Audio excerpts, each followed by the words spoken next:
Hello again, friends! And you are our friends for one last time here in 2020. Welcome to another edition of Jim Cornette's Drive Thru, the final edition of this year of the pandemic.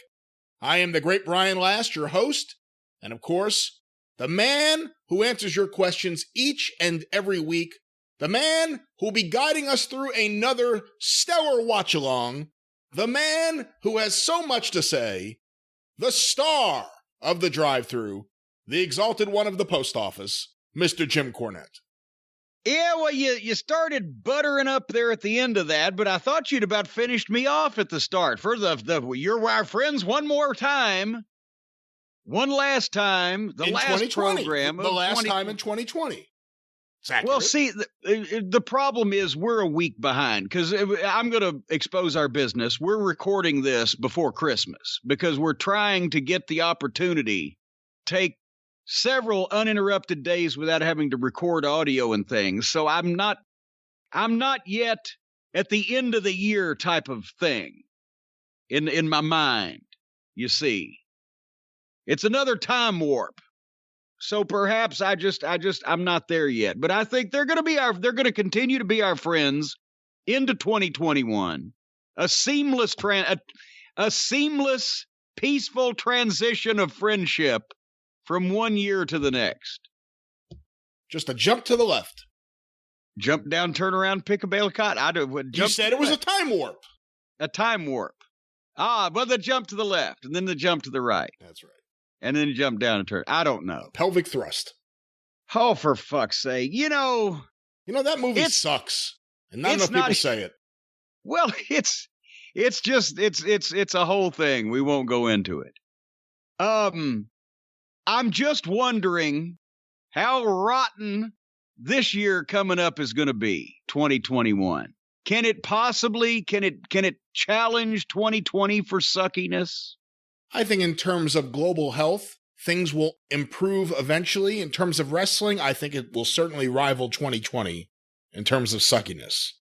I think you're right. We'll split. At least the health will be better. I don't know about the health being better. Between the people who have bought that this whole thing is a hoax so far are not going to rush out and get vaccinated because they're also the type of fucking turd blossoms that think that the vaccines are all a fucking hoax and everything's a hoax, and they're coming to take our jobs and our land and our guns and whatever the fuck. And we've just seen from the election, that's about 50-50 in this country. So do you is this going to be like where COVID sets up a permanent retirement home? The rest of the world's going to get rid of it because they have common sense? And we got a bunch of Trump fucks that are going to go, no, I ain't got it. Right until they get intubated. So I'm going to wait and see whether this gets any better in this country. I have faith in the entire rest of the world, just not the United States. Because we already have, we have as many cases as India and Brazil, two bastions of public health. We have as many cases as they do combined. And they're the number 2 and number 3 countries in the world. So we'll see what happens. Now that I've started you off on a downer note, well, the whole thing, I was thinking about this. Here's the thing. As I said, this is before Christmas. And I don't want to go out in public. This is my Christmas present to myself. I'm not going to the post office for the several days in a row for the first time in God knows when. I'm not going to leave the property while all these maniacs and lunatics are out there trying to spread all this cheer and virus around. So, and normally I've been doing the post office, as you know, and Stacy has the smartphone, so she does the grocery order, and they put it in somehow, and the magic happens, and she drives over there, and they put it in her trunk. And I don't like that. We've talked about this. Maybe, a box of macaroni and cheese is a box of macaroni and cheese. But I want to go and look at the meat gentleman in the eye when he hands me my steaks and chops and cutlets and various things. And I want to look at the fishmonger when he hands me my cod. It's very important to get the proper cod. I like to pick my pieces of cod. I like to point and say, I'd like that one. Shit like that. The stuff that, that makes the grocery shopping normally a pleasant experience. Picking your various products, the good looking one on stuff like that. But I haven't been doing that very regularly because of everybody in the world being contagious. Well, I want to make sure we had all the good stuff we wanted to eat for Christmas. As we've mentioned, Stacy's back is bad. Didn't want to be sending her out even to, drive over and pick up stuff. And also, we got to get the good stuff. It has to be seen with the eyes first, right? So I decided, Brian, I'll go to the grocery store when it first opens up, when there can't be any before daylight. 7 o'clock in the morning, who the fuck is going to go to Kroger at 7 o'clock in the morning? Do you have any restrictions or any store, I don't know if they'd be state, but store restrictions? Like here, the local supermarket, I think before 9 a.m., they only want senior citizens. If it's an emergency, you can go, but they're trying to keep it to just senior citizens for a clean hour without the rest of us germ-filled people. Well, first of all, 9 o'clock. I think it's 9 o'clock. Could be 8 o'clock, but I think it's 9 o'clock. Well, then they open pretty late up there because I got there at 7 o'clock and they was already open. Well, no, like I said, they're open. And I don't know if they have restrictions or I'm starting now to be even more offended because they let me in. If they have restrictions for senior citizens, possibly they mistook me for a senior citizen. I don't believe I look that old yet. What is the cutoff? But they can't see you. Cutoff age. I've got the AARP card, but that's you got to be 50. But are you wearing your ninja outfit? Oh, I'm covered from head to toe. So they don't know how old you are. Well, all right. Well, then I got by with something. But anyway, there was still people there. And you were right. Many of them seemed elderly. And I figured, well, they get up early in the morning, but there were younger people. There were people of all ages, all walks of life in there, and all of them were walking next to me. So I'm zipping around trying to cross my list off, trying to stay away from people. And it wasn't as hectic and busy as it was the last time I went during the daytime hours. When I figured still with a pandemic, I thought, well, we'd be down to skeleton crowds at these places. No, fuck. People are milling around out in public like nothing's wrong. Just fucking willy-nilly going out just to have ice cream. Just no reason. Anyway, so I get all this stuff, and then by the time I get up to the front, this was pre-pandemic, and it pissed me off, but now especially. They've got 20 checkout lines, right? 2 of them are open. 2 of them have a person stationed at them and have like 6 people with giant full baskets stationed in each row. And then they have you seen the U-Scan? Do they have the U-Scan up there? I'm not exactly sure. Maybe they do, and I just don't know it by that name. What's the U-Scan? Where you go and you scan the shit. Oh, self-checkout, yeah. Yeah. These cocksuckers. I'd like to fucking pull a fucking tire iron out.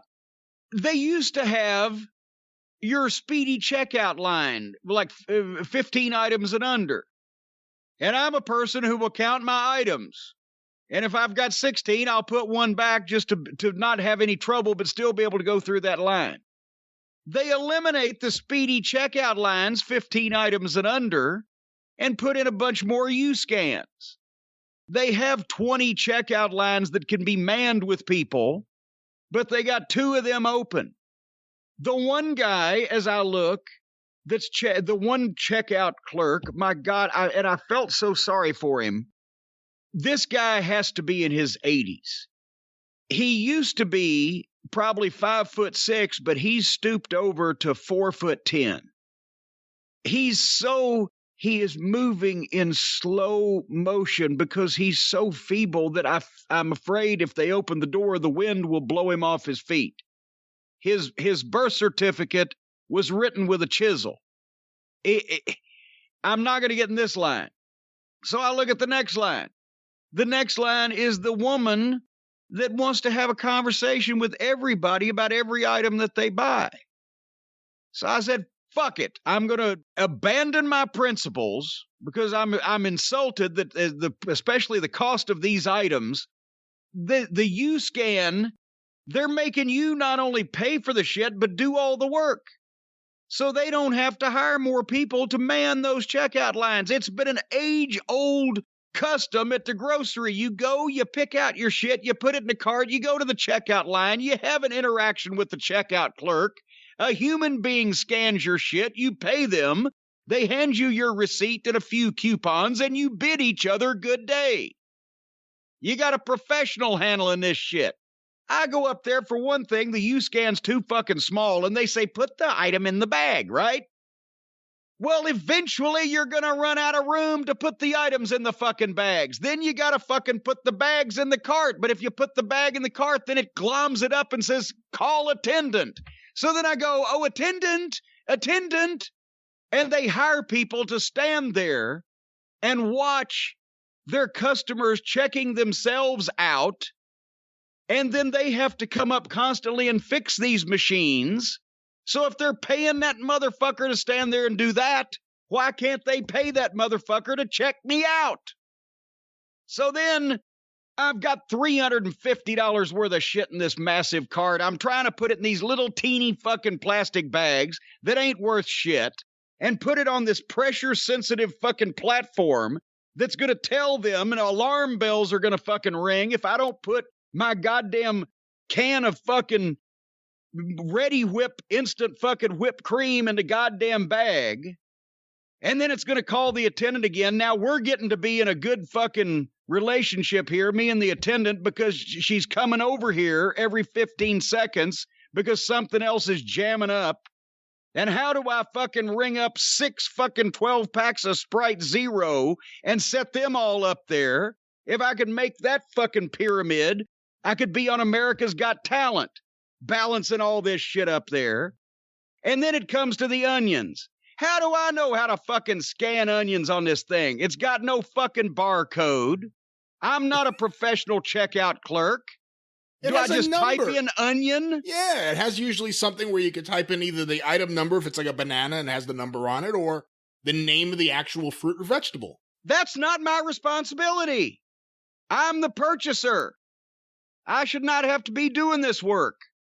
And then this woman, I'm trying to stay away from the people at the other U-scans that are like 5-6 feet away, but she's being very helpful, but she keeps coming right up on me. So I'm circling around the fucking cart trying to stay away from her, but she's getting, and it looks like she's chasing me around the fucking grocery cart as I'm trying to stay away from her and stay away from the people next to me at the same time.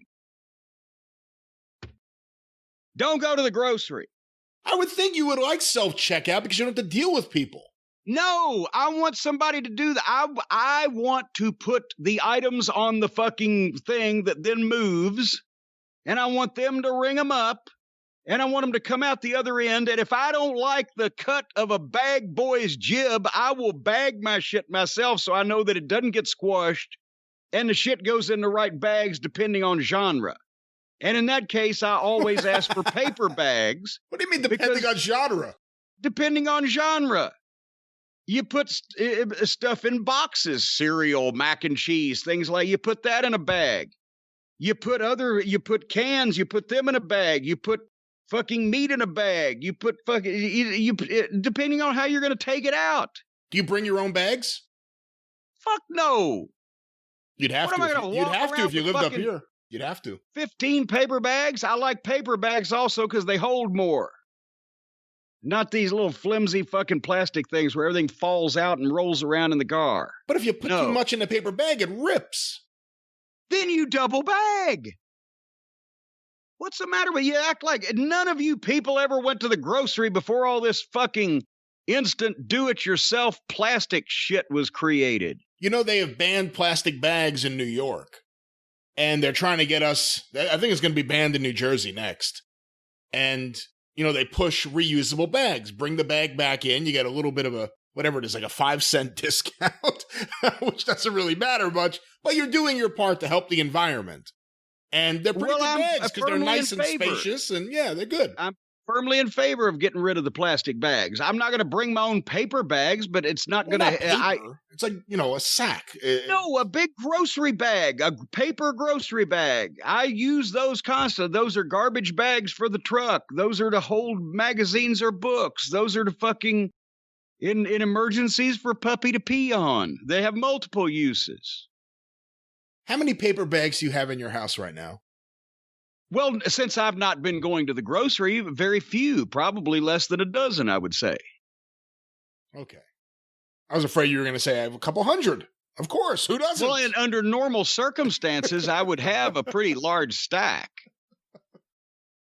But anyway, so that's my last venture out into the plague-ridden world until after New Year. Well, until after Christmas, I should say. So, because we're still, as I said, a week ahead of time. So I don't have to worry about the outside. And I didn't think we had to worry about recording anything. Remember, we said, what was the last show we did? We said on the experience. The drive-thru. No, it was the drive-thru. On the drive-thru. Yeah. That aired last week, which was actually recorded yesterday. We said, we're going to take a couple weeks off. We're not going to record unless somebody does something spectacularly, awe-inspiringly stupid. And that didn't last 24 hours. And we had to come back with the clip about Randy Orton setting old Bray Wyatt on fire. Not setting him on fire, but actually incinerating him to a crisp in right in front of the innocent children watching at home. And apparently our clip was better received than the actual pay-per-view match, apparently. And a lot of people said they had it going real good, and then they just fucking shit right on it on the way out. Is that what you heard? Yeah. I mean, the reaction to the clip has been pretty spectacular. It's been up. Well, no, I'm not talking about the clip. I'm talking about the whole show. They said that the pay-per-view was going pretty good, and then they did that at the end. Yeah, I mean, there were a lot of people during the show. They're like, oh, Jim should watch this. He would like this. And the whole time I'm thinking, no, he wouldn't. Because if he listened to the commentary, he wouldn't like it. And I'm sure there'd be plenty to pick apart of these shows. And I got to be honest, the WWE pandemic-era shows with the Thunderdome and the fake crowd noise are harder to watch than AEW's or even NXT. Like, WWE main roster's the toughest of everything to watch that we've watched. Not counting Impact, because who watches Impact? True. But the reason why is because they've got a big budget. And now they're indulging their wildest fantasies of, if we could only just minimize that pesky wrestling even more and concentrate on special effects and cool lights. But yeah, it sucked. The match sucked. I don't know what else there is to say about this. So we put that clip out. And you, as you said, it was well received, and as I said, better received than the match. And then in that, I believe, same program, they announced this like hours afterwards. Somebody had asked me, said, "What do you think about the WWE bringing back some of the legends to get guys over?" How was that question phrased? I can't even remember now. We had received a few questions about ways to potentially help WWE in their problem with their declining popularity and driving people off. And one of the questions was specific to, do you think it would help them to incorporate more legends, to have guest GMs and wrestling legends on each and every week? And I'll let you explain it, but you scoffed at that idea. You pointed out why it would be ridiculous and also counterproductive. Well, and the clip is up on YouTube if anybody wants to listen to the whole thing, but basically the gist of it was that every time they do that, practically, they expose that the level of star power of the guys from whatever generation they're bringing them back from, 80s, 90s, whatever, early 2000s maybe at this point, is so much bigger than their current guys. The old guys, I say old in terms of older era, and sometimes the just old age guys are still so much more over because they were more over to begin with. It was a time where these people still liked more about wrestling than they obviously do now, because even the WWE fans that are faithful these days and still watch, they go batshit insane for the prior generations because they like that shit better. Even if they like it now, they like the other shit, the older shit better. And it just shows when you bring out guys that look like that and are that over, whether there's a live crowd or not. The people at home sitting on TV, the people sitting at home watching TV, they're thinking, yeah, boy, the crowds were huge, and I love this guy. And it's just a reminder. And for a while there, they would bring back legends, especially in their hometowns, and humiliate them. But that wasn't a legend like they didn't, give Steve Austin a dirty Sanchez or whatever. But sometimes, the hometown legends or the guys on the fence, they would, make them look bad. But the ones that they've protected and the ones that have, demanded to be protected and haven't done anything stupid, when they come back, it's a different level. And I said, I think that, there's always a way to utilize legends in a pro wrestling promotion, but they don't seem to be doing it. And now they're in the position where if they do it, it exposes their shortcomings with not making any major level stars of the past 10 years or whatever, just the guys that are in the current little niche bubble. And what did they do, Brian? Hours after that, was it hours after it aired, or just even hours after we said it and they read our minds? It was hours after the show had debuted, hours after it first aired. So no, and somebody's out there going to say, "Oh, Cornette now saying they're doing it." No, I'm not taking credit for they had this in the pipeline, obviously, but it was once again great timing. But they've announced the big Legend show for Raw on January 4th or whatever. January 4th. Will it be in the Tokyo Dome? It will not be in the Tokyo Dome, but the latest act of desperation by WWE will be Legends Night on Raw, live, January 4th. And I actually have a list of the legends that have so far been announced for this extravaganza of epic proportions. Well, I heard Flair and Hogan. Is there more of that level? Yes, there are many more legends that WWE wants to try to get infected with COVID that are listed for this event. Well, wait a minute. Now, it's an episode of Raw, right? Correct. So you've got Ric Flair and Hulk Hogan. That should be enough. I was about okay, then bring 2 or 3 more just so that, it is Legends Night, but they would be somewhat on the second tier below Flair and Hogan, and then you have all you need because it's a free episode of television, and then you can save other legends for a later period of time, right? Well, they have a number of legends, a number of people returning to Raw, in some cases for the first time in many years. I'll read you the list in alphabetical order. Oh, thank you for putting it in alphabetical order. Returning to Raw on January 4th for Legends Night, Alicia Fox. Okay. I did. See, but if you have Flair and Hogan and you have 2 or 3 guys or girls that are next level underneath that, then do you also include everybody that's ever worn tights? Alicia Fox is a legend on this list along with Ric Flair and Hulk Hogan. Has she even been gone? How long has she been gone? I wouldn't be able to pick her up out of a lineup right now. I must admit, I didn't even realize she was gone. So I don't know what she looks like. Go ahead. The most famous moment of her career is one she wasn't even in. It's when Steve Austin was hosting Tough Enough, and he went up to, I think her name was Ariane maybe? She was the one who became one of the Funkadactyls. And he said, "Tell me what your favorite match of all time is."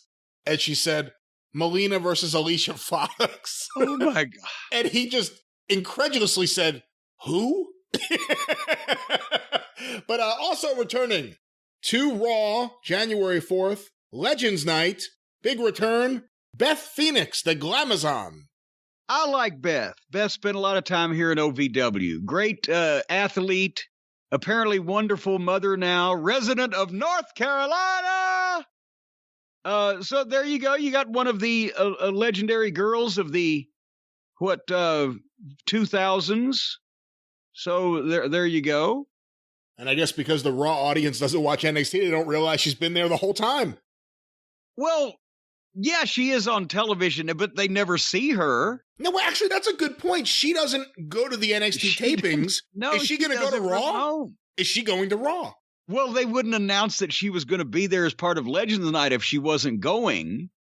They don't announce the announcers ahead of time. Well, that's the question, though. The announcers. This is the pandemic. Is everyone actually going to be in attendance? Or are they going to have, like, here on the screen on Zoom from their living room, the Glamazon? Well, there's a good question. They could save on plane tickets, couldn't they? They don't need to sell live event tickets, advertising these people, as long as you get to see them on television. But there is an assumed, an assumed assumption in people's minds when they're announcing these names that they're going to be there to interact in some way with each other, or the potential is there for them to interact with each other. So that would be kind of shitty when you think about it, if they just had them come in by Skype and say, hey. But I like Beth. Also returning to Raw, The Big Show. Well, it's The Big Show. It's the worst There you song. go. The There's worst song ever. Yeah. But Big Show, big name from earlier this year. Wasn't he just there? Didn't he just do stuff with them again? Well, I was about to say, I haven't been watching Raw and SmackDown. He fits the legend category because of his position there for the past 20 years. I don't know how long it's been since he's been there last, so I don't know how much of a long-awaited return this is. Returning to Raw for Legends Night, get ready to fumigate the motel, the Boogeyman.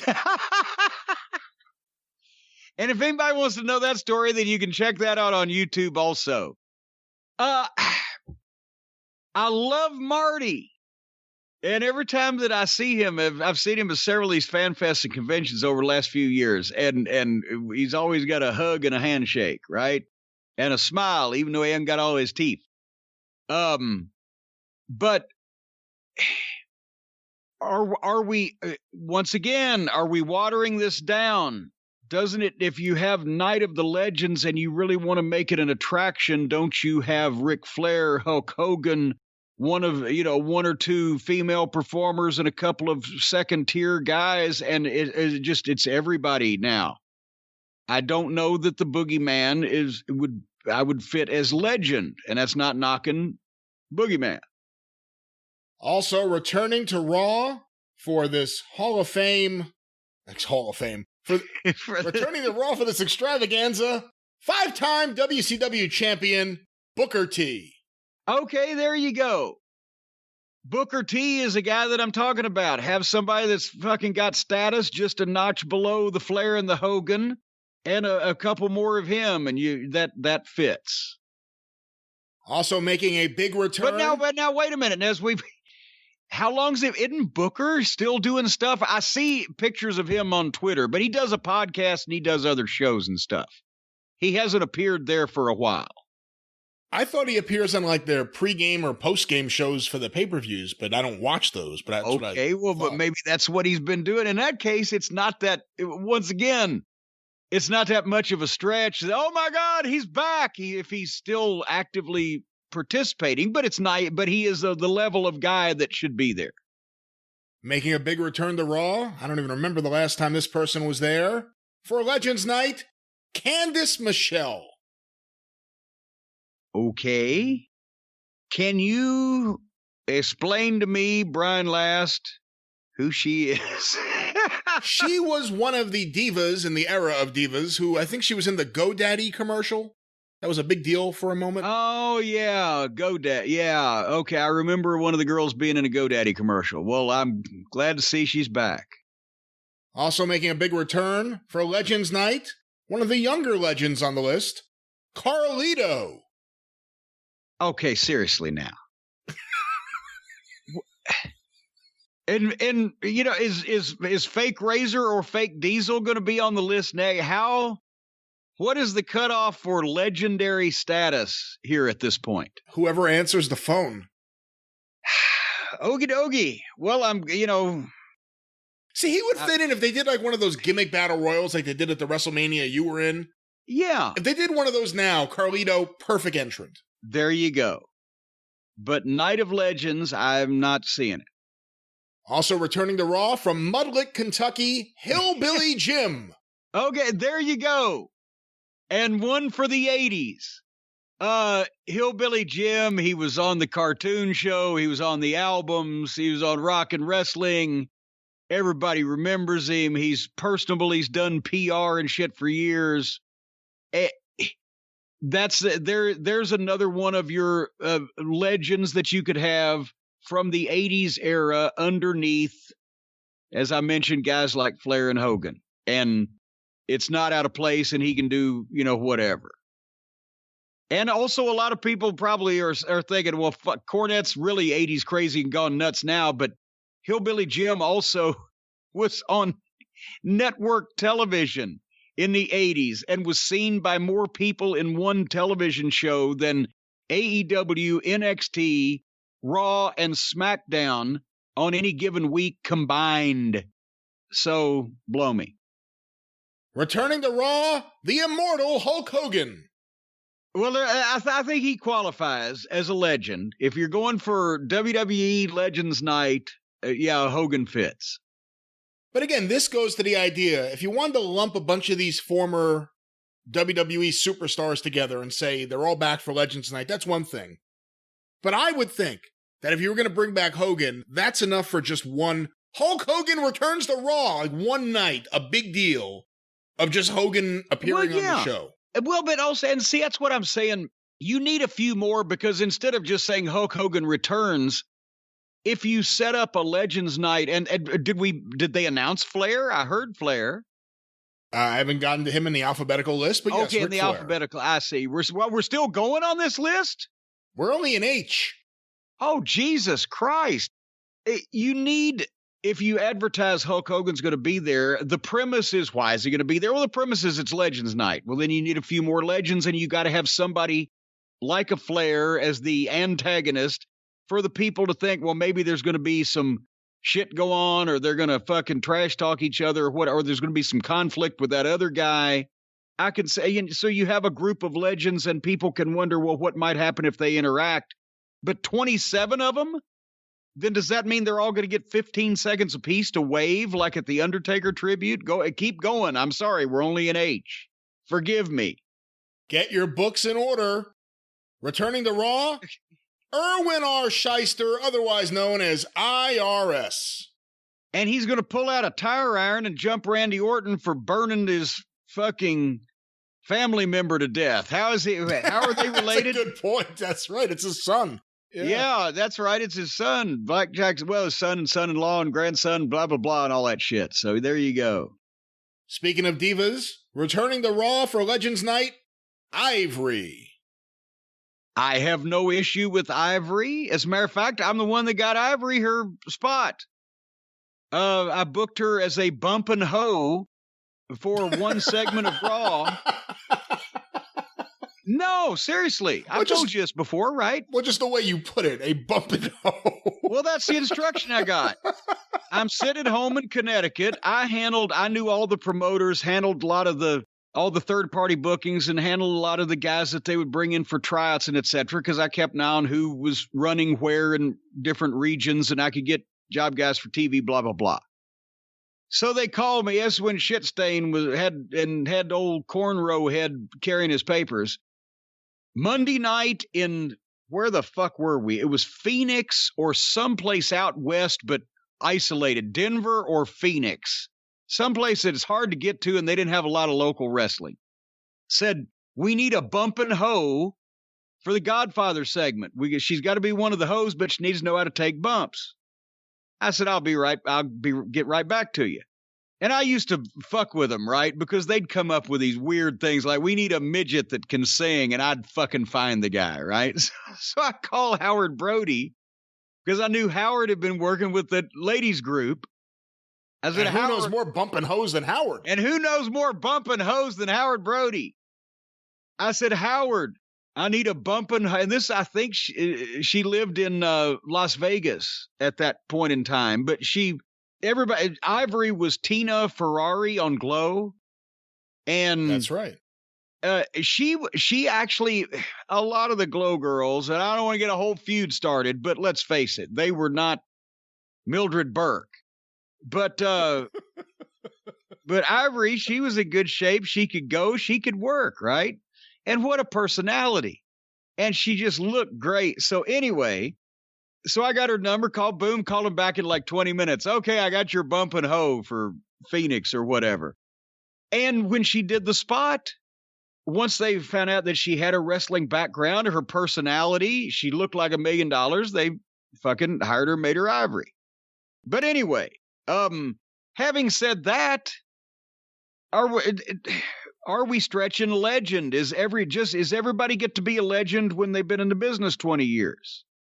Even Ivory would probably roll her eyes and say, well, I'm a legend now. Okay. But I have nothing against her.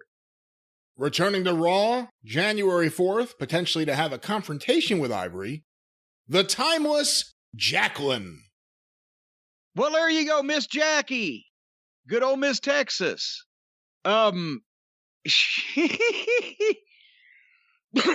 thing goes for Ira. Great girl, great talent.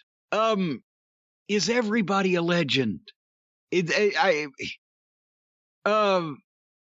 She certainly would. If she walked onto AEW right now, she'd be the top woman in the company. I watched her beat the bejesus out of Brandon Baxter in Memphis one night, like he owed her trance because she was stiff. But I love her too. But is everybody a legend?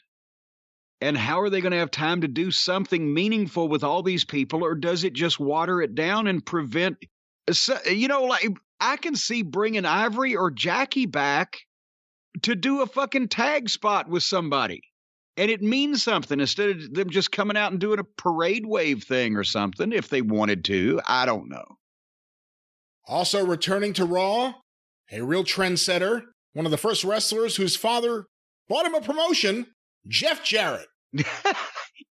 Well, Jeff has been working there behind the scenes for a few years now, right? How come he never makes any news, any websites, any podcasts? Not only does he not do them, but they don't talk about him. He must either be doing a great job or just, like George Costanza sleeping under his desk up there. I think that's what it is. I think that's what it is. It's the Costanza. Because I'm surprised. Because to be honest, I always found it easy as shit to work with Jeff Jarrett, and he understands the wrestling business. And I don't see how he is maintaining his sanity being around a lot of those people. Now, if you're going to bring a Jeff Jarrett in for a Legends Night, do you bring him in as the Double J character from the mid-90s, or do you bring him back as the guitar-smashing slapnuts guy from WCW? Well, technically, if you're bringing back a WWF legend, but that's so mid-90s. Jeff was better as bashing the guitar over people's heads, but I would, once again, you've got a guy that's that good. He was the best worker in TNA, even when Kurt Angle was there, because Jeff had 20 years of psychology in his head of how to put a match together. That's why Kurt Angle's two best matches, for entirely different reasons, in TNA were against Samoa Joe and Jeff Jarrett.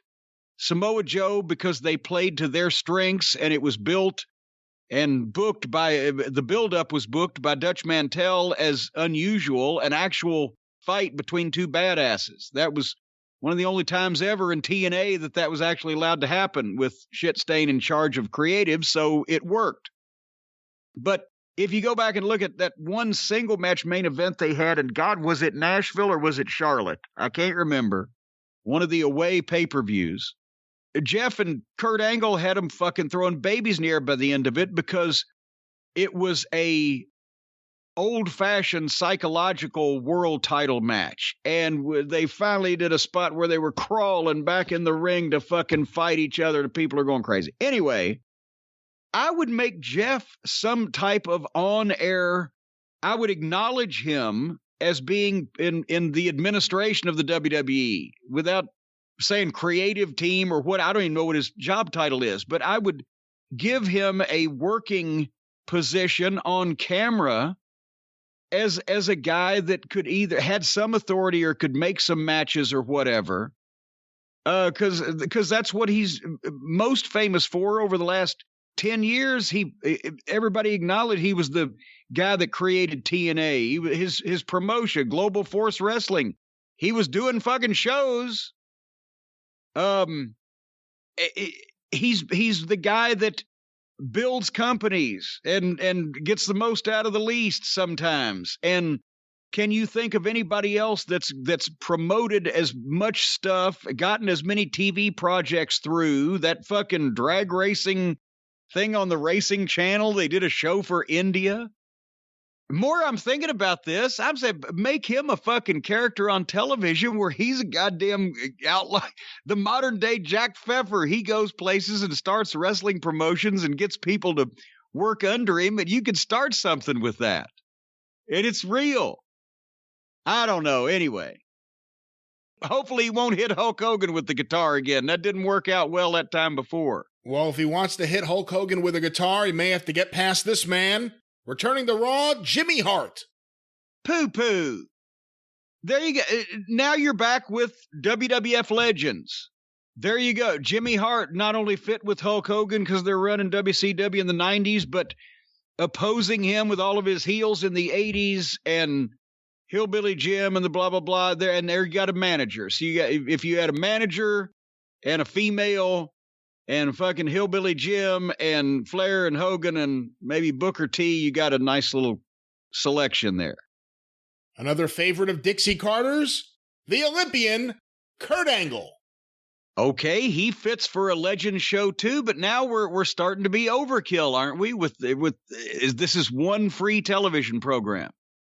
Well, moving on from there, also returning to Raw for Legends Night, Mark Henry. You can't argue with Mark Henry. He's a WWF legend. We're really getting overloaded, are we? What do they expect all these people to do? Are they going to have room to have any of their current roster on? I'm not sure, but also returning another OVW alumni, Melina. Melina. I love Melina to death. Isn't she? Wouldn't she be in the same category as we just put a couple of the other ladies and a couple of the other guys in? Is where do you cut off legend? Maybe they'll have a big rematch with Alicia Fox. They'll both be in the building. Why have a lost opportunity? And Steve Austin can come out and referee it. That's right. Returning to Raw, a man we have not seen in a very long time. I don't think anyone would call him a fashion plate. Michael P.S. Hayes. Wow. You know, that's the benefit of working there, obviously, for 25 years. Because unless Michael comes out dressed as a free bird, he just wormed his way in because he would have put pouty face on if they hadn't included him.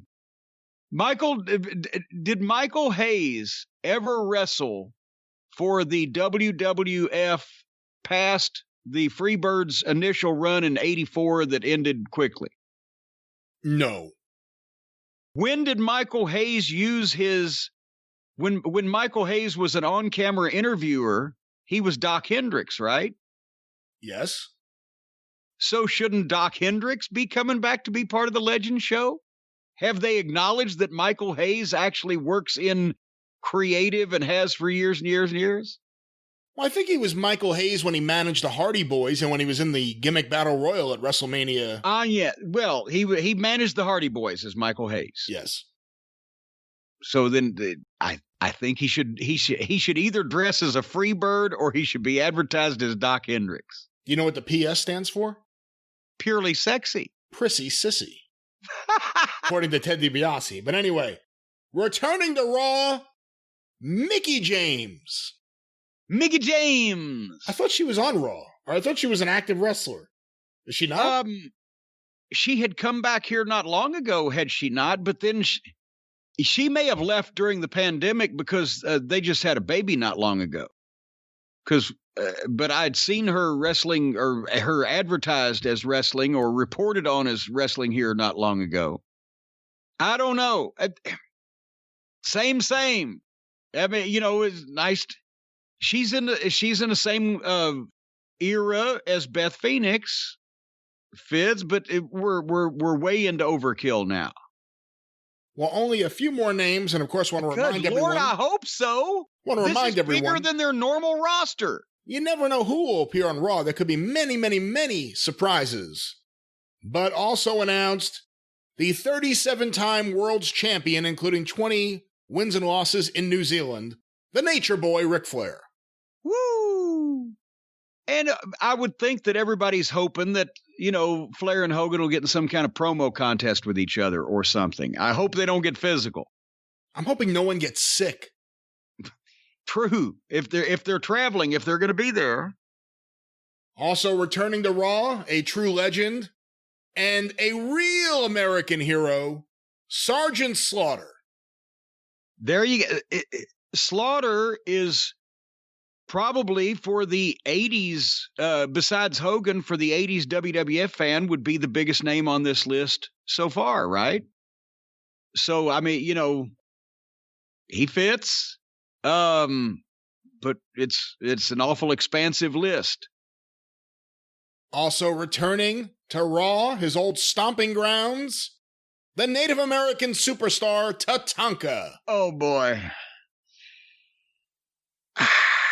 Would you call Tatanka's run legendary, Brian? Well, he had a very long undefeated streak when he first came in. And of course, he turned his back on Lex Luger, taking the money from Ted DiBiase. Yeah. And then he vanished. Yeah. Well, he's back. He's back. And he's learned a new hold. I don't know about that. But finally... that's what... Bruce and Vince used to make fun of Jim Ross behind his back, and sometimes to his face. Because, and he would say rightfully so, when somebody was making a return that had been there before, what makes them different this time? How can they be elevated or made more attractive this time, or described as more dangerous or more effective, or portrayed as a bigger deal than they were the last time? And JR mentioned one time in one of the meetings, well, as they used to say, the guy, left the territory, we came back, he learned a new hold. Obviously a new submission hold. He's picked up the figure 4, or he's done this or that or whatever. But Bruce, being as he likes to pop Vince and get Vince chuckling, would try to imitate JR and say, well, he could go away and learn a new come back and learn a new hold. Come back and learn a new hold. And they missed the point of the whole thing. So people continued to just show up with no forethought, but that became famous in the lexicon at Vince's house. Well, he'd go away and learn a new hold. Would they do that Southern accent that you're doing? Bruce would. Because that's what makes it funny for Vince, because if you got a Southern accent, then it's funny for Vince. Did anyone ever actually just say, Vince, you're a Southerner? Only when he wasn't around. And finally, the last legend that has been announced, January 4th, Monday Night Raw, Tori Wilson. Okay. We thank Tori for her support. I don't know. Oh, I remember her. Okay, yeah, that's right. She was in Playboy. Yeah, she's blonde. Yeah, well, so was everybody else at that point in time. And the ones that weren't, now apparently you can look on Pornhub and shit. For heaven's sake. What? I was sent something I was surprised at the other day, is all I'll say. But what? But anyway, so there you have it, the big Legends Night. What a cliffhanger you just hit us with. The big Legends Night. And so what is that, like 25 people? 23, I think. Jesus, Mary and Joseph. And it's not even counting legends like Shane McMahon and Stephanie McMahon and Triple H, Shawn Michaels, who I assume may be there because they're all working behind the scenes. I mean, you have Jeff Jarrett there. You need the roadie. Well, if they bring them all out, they won't. That's what I'm saying. They won't have any room for. Well, this is what they're planning all along. They'll just tell the new guys, the active roster, take the night off. We don't have room for you, and they'll do the biggest rating they've done in 5 years. So much of this is always about Vince McMahon cracking himself up. Are you surprised they haven't brought Mantar back for anything? Well, I don't know whether they can find him. They may have looked. They may have gone out to Montana and looked at all the corrals, but yes, Vince likes to crack up, but he used to have a sense of. He was a brilliant promoter. I'm not saying he had the greatest wrestling mind. He had a great promotional mind. And he knew when to not fucking overdo shit, or when to do shit, or how to get the most out of people, or how to make somebody a star or attractive, or build them, or sell something. And now it just looks like that they're, constantly, whenever they need to get a rating, and obviously they need to now, they trot out all the big stars that they've made before, but they just plop them out like shit on a plate. And so here's a list of 25 big names that are going to be there. Well, as I told Kerry Silkin one time in Ring of Honor, I said, if you take these 7 guys off the card, are the fans going to set the seats on fire? And it's a difference between you making money and losing money on a house show. If they advertised the top 12 of those names, couldn't they keep the other 13 for the next time they wanted to pop a rating? Or it's just everybody that's that they still like these days. One final question about this. We're not watching this, are we? No. Okay. Well, let me back up on that. Uh-oh. No, hold on here. If there is I'm not saying we have to see the whole 3-hour extravaganza, but if there is a self-contained segment where the upper echelon of those legends interact with each other, that might be kind of cool. Of course, I've got faith that they'll fuck it up. Are you going to DVR it? We might have to do that just so we could zip through it and see what Flair and Hogan do. Here, I'll book the show for you. Here's how it's going to go. The show's going to open, and Hogan will come to the ring with his music. He'll start talking. About 90 seconds into it, someone else's music will hit. Oh my God, it's Ric Flair. They'll start going at it for about, 60 seconds, and then someone else's music will hit, and they'll just parade out to the ring. None of these people have seen each other backstage, preparing to come out. And then there'll be another segment where you have a couple legends going at it, and they end up putting down or just completely cutting the balls off of some contemporary wrestling star. Those are a couple of the segments we'll be seeing on this show. Well, now we've got to watch it to determine whether you're Nostradamus or Nostradamus. All right. Well, we'll see. I guess we'll be DVRing that January 4th. Remind me. Yes. Oh, I certainly will. Yeah. Well, Jim, some of us may do podcasts with someone who forces them to watch really bad content. And you may say, man, I'm sick of this guy in Louisville making me watch this crap. I want to sue. Well, now, I have another way of looking at it. I have a way of looking at it that I may be saying to myself, I may be saying I need to sue that no-good son of a bitch in the wilds of New Jersey that is really the one behind making me watch all this crap. But regardless of whether you want to sue a fine, upstanding young man in Louisville, Kentucky, or a no-good prick in the wilds of New Jersey, there's only one man you should call. Call Stephen P. News.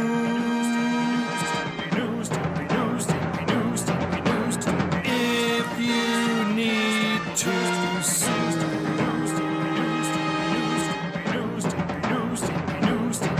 An outlaw mud show or two. He'll sue the rest.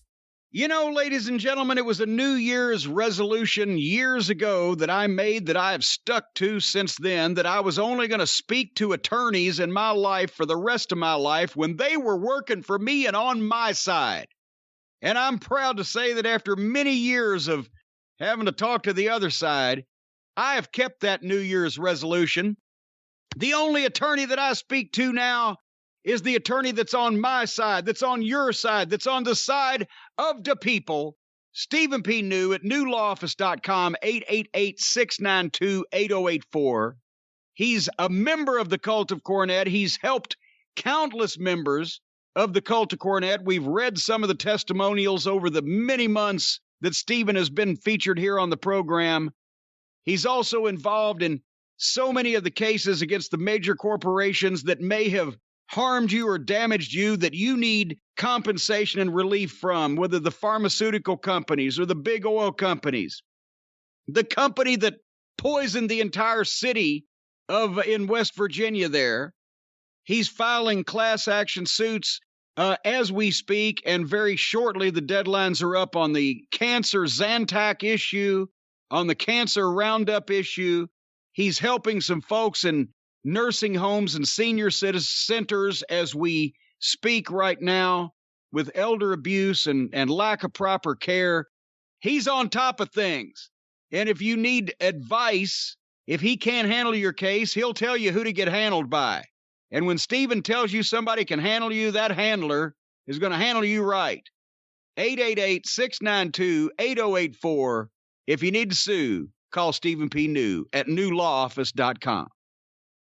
Well, Jim, since it is my show, I'm going to make an executive decision. It is time to now veer towards the watch-along, and this is a big one. We didn't even announce what it was at the top of the show, but a match that... That's your fault. It's your show. A match that continues to fascinate fans, and if you go back in time, it was the best in-ring tag team of that year, 1988, but of that generation, the Midnight Express, beautiful Bobby and Sweet Stan, with the best manager of that time period, Mr. Jim Cornette, against... Well, now you're just trying to make things up to me. But it's a pretty amazing match against the two top in-ring singles wrestlers, many would say in the entire business in 1988, NWA World Champion Nature Boy Ric Flair, and the United States Champion, who had really come into his own that year as a heel, Barry Windham, at the Clash of the Champions season's beatings.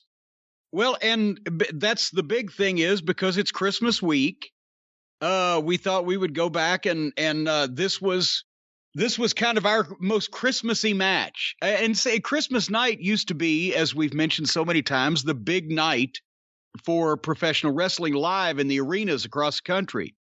Almost every territory had some kind of Christmas tradition.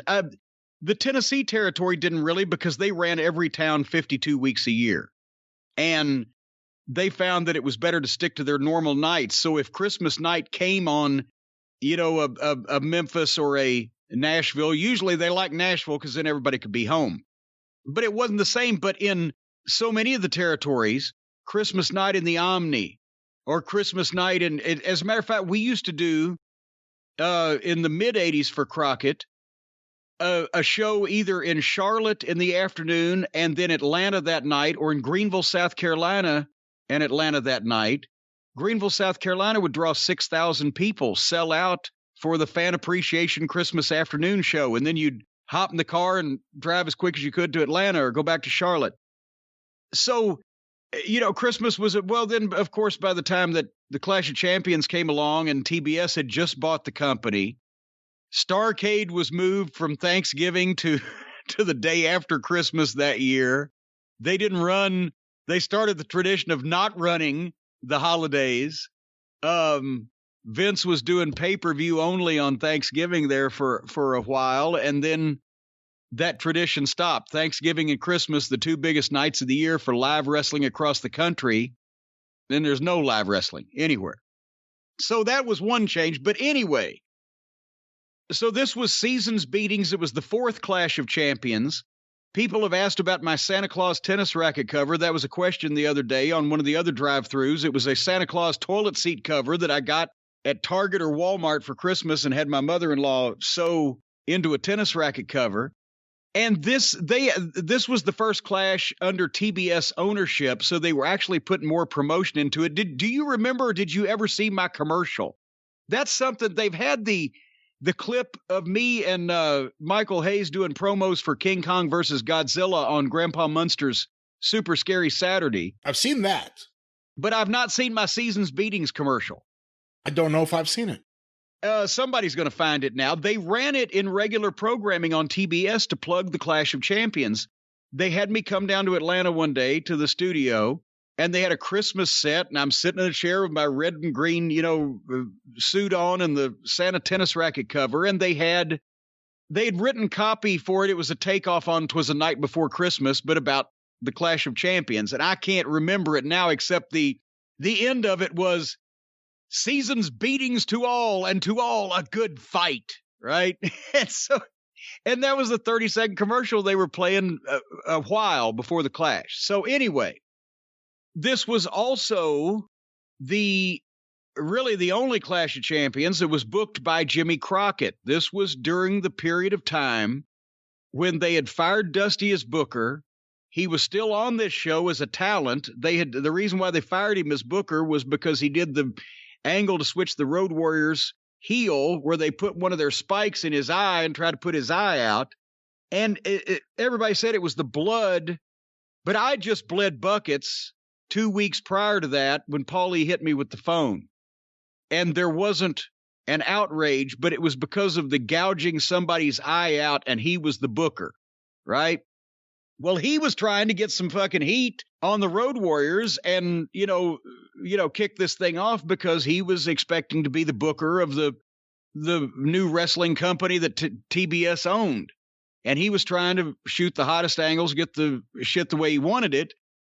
But they got hot because, as we would come to find out, they bought a company that sold simulated violence and then would start sending out memos the very next year on not having violence on a program about violence. So Dusty was still a talent on this show, continuing the angle with the Road Warriors, but he was going to quit within and just leave within the next, 2 or 3 weeks after this. Yeah. So anyway, Jimmy Crockett had taken over because they didn't have another booker lined up. And he bridged the gap from mid or late November, whenever they fired Dusty, to when they brought George Scott in later on in January. Jimmy Crockett told me and Bobby and Stan to our faces personally, I'm not a booker. I've been in the wrestling business for a long time, but I'm not a booker. I'm just going to do maintenance. And he said that they're going to get a booker. If he did know who it was, he didn't say at the time, but they're going to get a booker, but I'm just going to try to keep things going until then. And of course, we had no problem with that because we did Jimmy Crockett of anybody on the roster. Jimmy Crockett was going to treat us better than most anybody else because we'd drawn him a shit ton of money. So we had no problem with that. But as we've mentioned on the watch along last week on the Drive Thru with the match with me and Paul Lee, we had just started the original Midnight program that I had pitched the angle to Dusty. He had agreed to it. He'd agreed to bring the guys in, Dennis and Randy and Paul Lee. So we found out later on Jimmy Crockett didn't like Randy Rose and thought that they should get Dennis another partner. So 2 things that Jimmy Crockett did for us or to us as booker during this time was, one, he booked this match on the Clash of Champions, which I do not believe is going to take place in Dusty's mind. And this was a thrill, but then also he booked the Loser Leave Town match to get rid of Randy Rose for the Chi-Town Rumble in Chicago in February. That was his last thing he did before he handed it off to fucking George Scott. And of course, George Scott didn't give a shit because he didn't like us. He actually told us he would have kept the other guys and fucking got rid of us because he had just awoke from a 6-year nap. So this Clash of Champions was as I said, the first under TBS ownership. And what you mentioned, Brian, was the reason why the Crockett booked this match. And it was the first time he would have ever been able to. because the Midnight Express now and I are suddenly our baby faces after the attack by Paulie and the original Midnight Express. And so we had never worked against Flair or Barry. We had done the brief thing with Tully and Arn before Tully and Arn quit in September, but we had never crossed paths with the other members of the Horsemen. And JJ's still there for a little while. He wouldn't last much longer before he left, but he was still managing Flair and Barry, even though Tully and Arn were gone. So there was that bridge from that, and that program with the Midnight and Tully and Arn, as we've mentioned, for the 6 or 8 weeks that we did it, drew some huge fucking houses, and we were making a fortune. So we were crying when they left. But anyway, so that was the idea that Jimmy Crockett put behind this match. It was the best in-ring tag team against the 2 best in-ring singles guys, Flair and Windham. It didn't have anything to do with our angle with the original Midnight or with what Flair and Barry were doing, on the television programs and in the house shows. It was a match for television. So we loved that, because anytime you got to be the main event on a Clash of Champions, this was only the 4th one. They hadn't been overdone. Anytime you got a chance to get in the ring with Ric Flair. We had worked numerous times with Barry Windham, but it was when Barry was a babyface and we were heels. So the whole dichotomy of this thing was new. When you think about it, Stan Lane hadn't been in the ring and locked up with Ric Flair. This was 1988, since 1978, when Flair actually trained him to get in the wrestling business. And then they didn't have a ring. Flair was working out with and training Stan in Flair's backyard in Charlotte.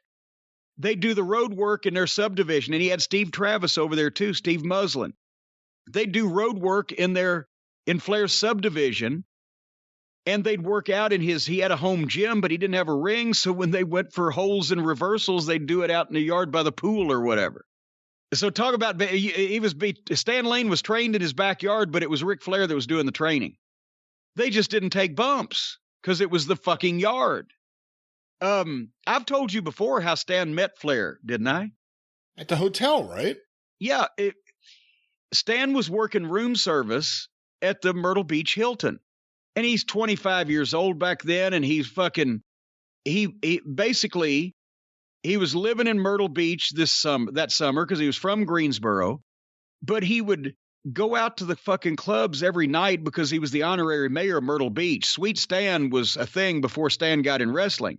And the clubs would close at 4 or 5 o'clock or whatever, and he'd go to the hotel and he'd work the morning room service shift, and then lay out by the pool for a while during the day and then sleep at night until it was time to go out again. So one morning, they get a room service order for like 8 Bloody Marys. And so they give them to Stan, and he takes them, he knocks on the door. It's fucking Flair.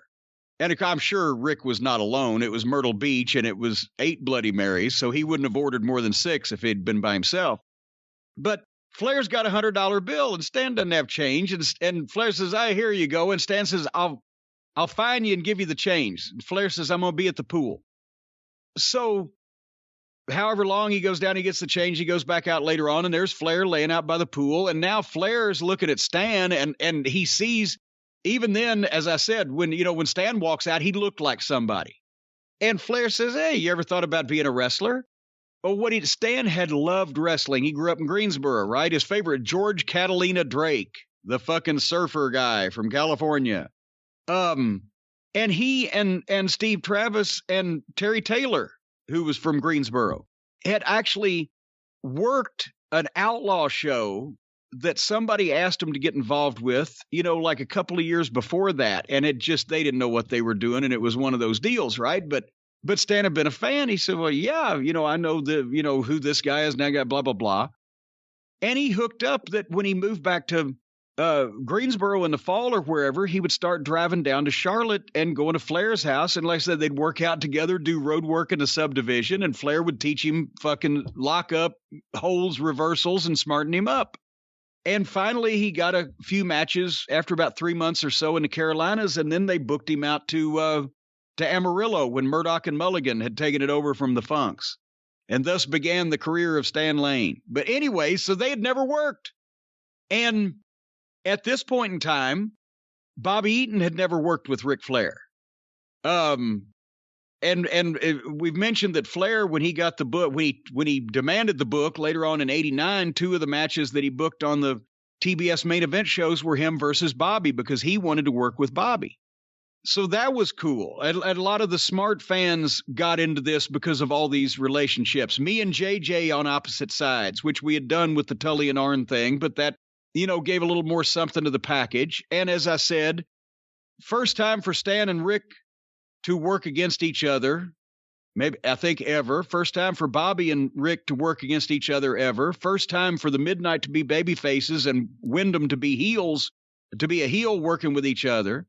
And it was the only time that this particular tag team match pairing ever happened before or since. So it was kind of cool. But then again, there was the one thing, as we'll see it later on, they were trying to keep the deal with me and the Midnight and the original Midnight and Paul E going. So they were starting to play with television in those days, since TBS was getting more interested now, and they started being able to do the fly-in box and everything. Well, they did the fucking fly-in interview with Paul E in the middle of the match while it's going on. And that just drove me crazy when I watched it afterwards. But and he was there. He taped it there. It's not like they could have just had him say this, right before the match started. But I digress. Otherwise than that, it was pretty well received. It was odd for the Midnight Express because we didn't call this. Flair was it was a different Midnight Express match, and it was kind of fun because of that, because everybody gets in their patterns, and you'll see both Bobby and Stan, not only them being baby faces, but doing different things than they normally did because Flair was calling the match. In those days, the heels called the match, and so therefore the Midnight always called their match. But in this instance, I mean, even if we'd have still been heels, obviously we're working with Flair, he's going to fucking call it. But it had the guys doing a few different things than what their normal, match pattern was. And then also, that was the first time I really got to be involved in a match with Rick. I'd heard him sitting in a corner going over things with guys before, but to just watch him actually doing it for shit you're going to have to be involved in, right? I can't really fucking do it. But it's sort of like he's just standing there. He's like, and he'll point at you instead of saying he'll just point and go, okay, and then you come and you do the Zabadai, and he'll make a kind of a motion like if you've already heard this, it'll remind you that you're supposed to swing something, he's going to duck and backslide, and then you do the fucking deal and the blah, blah, blah, blah, blah. And that's literally what he's saying. You do the fucking deal, and then I'll come up, and you come, and boom, and we'll do that thing, and then that's what he's saying. And he's making these motions. So you had to fucking pay pretty close attention. But then it just, that's the way he did. It was like 5 minutes of prep. We've told the story before. Him and Steamboat would talk for less than 5 minutes and do 60. And other guys talk for 60 and do 5. And the talk that Rick would give was not all fucking crystal clear unless you were really fucking with it. You just followed him and it turned out okay. As far as TV ratings, I looked in the Midnight Express book. This was before I was on the booking committee, so I didn't have the ratings marked down, and I'm pretty sure that if anybody has a subscription to the Wrestling Observer site, he probably had that even then. But I did look at some of the patterns of some of the shows in that era. The Clash of Champions in those days, 88, from the first one was in March, 88 and 89, and then a little bit into 90 before they started killing it off. Generally, the main event, which is what this was on this show, was seen by between 4 and 6 million people. The June 1989 Clash, which was right before George Scott, or right after George Scott left, and he had just decimated everything, was the worst one of all time, worst rated of all time. And I think the main event still probably had 3 million and change people watching. The ratings, the way they gave them then for television and now have changed somewhat. So there's a slight variation. We've talked about this before. Now they'll tell you this show had such and such million or such 100,000 viewers. Back then, and especially on cable and broadcast had a little bit different ratings measuring system, but they gave you the households that were watching television. Now that everything's computerized and they can pinpoint more shit, but back then it was households. And the metric that they used to determine how many people were watching in a household changed over the years. In the 1950s, it was unusual to have more than one television, or maybe even to have one. So everybody in the house was watching the same program. Then as people started becoming two television households and et cetera, the average number dropped. So at this period of time, television programs got credit for about 1.5 viewers per household. So if you had 3 million households, that means you had about 4.5 million people by their rating system watching. I pulled up the ratings. Okay, you got them there. I vamped long enough. From the December 19th, 1988 issue of the Wrestling Observer newsletter, covering the Clash of the Champions in Chattanooga, the card drew a 4.5 national rating in its average quarter hour, which means about 1.99 million homes. The opener, which was the Fantastics versus Ron Simmons and Eddie Gilbert, drew a 3.7, and the rating continued to grow, peaking at 5.2, which is 2.3 million homes, for the main event of Ric Flair and Barry Windham versus Jim Cornette's Midnight Express. Okay, so what's 50% on top of 2.5 million homes? So just under 4 million people. And the lower rating than previous clashes was expected because for the first time it was run against big network programming, including Head of the Class and The Wonder Years. And also, just one note here in case you have any memories of this.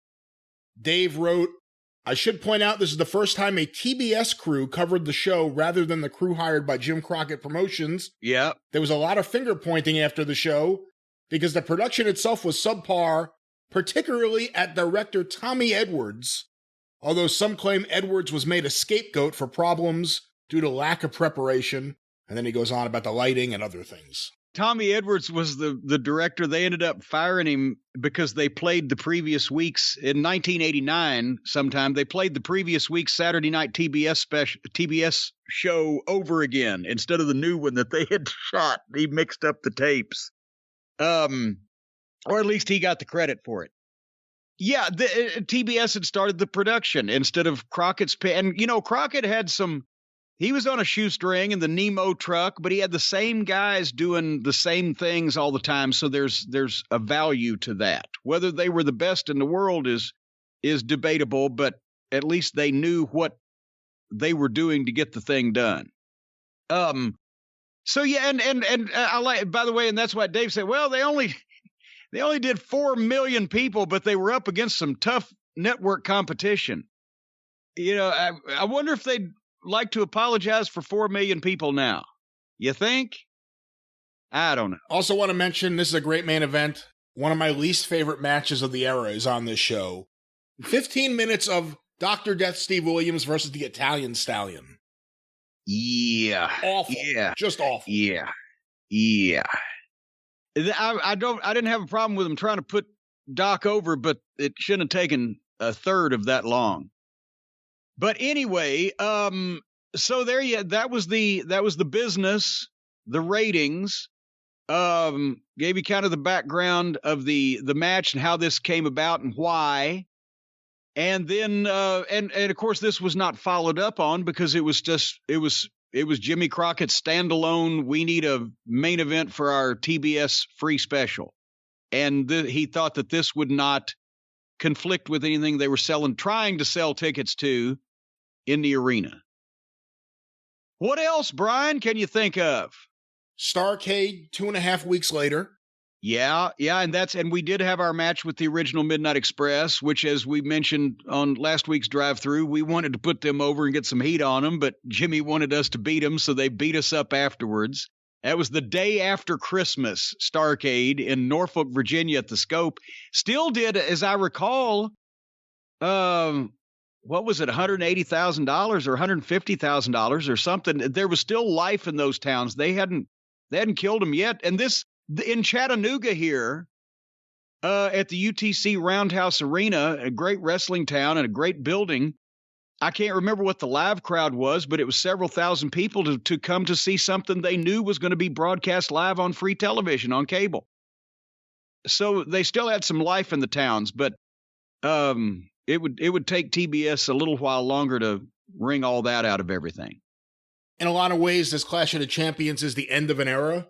I mean, for example, on the show, you have Road Warrior Animal versus Dusty, but specifically, Ivan Koloff as a babyface against Paul Jones, and this is the end of Paul Jones's run, which had been going on forever with Jim Crockett. Well, it wasn't quite. He was going to get a reprieve because Crockett was no longer in control. Paul Jones was one of the guys that was grandfathered in by Jimmy Crockett Sr.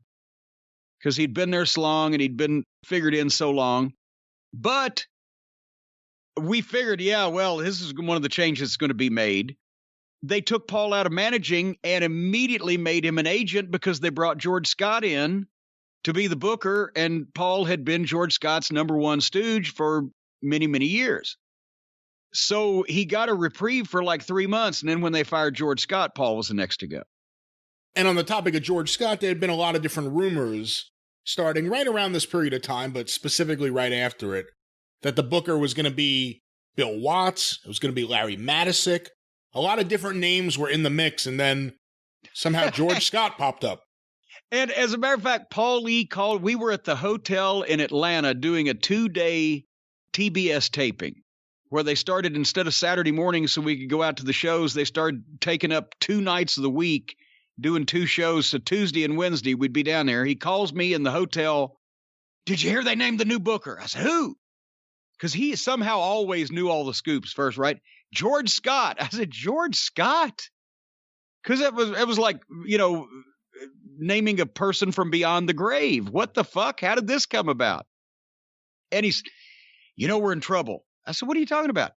Name a great manager that George Scott ever used.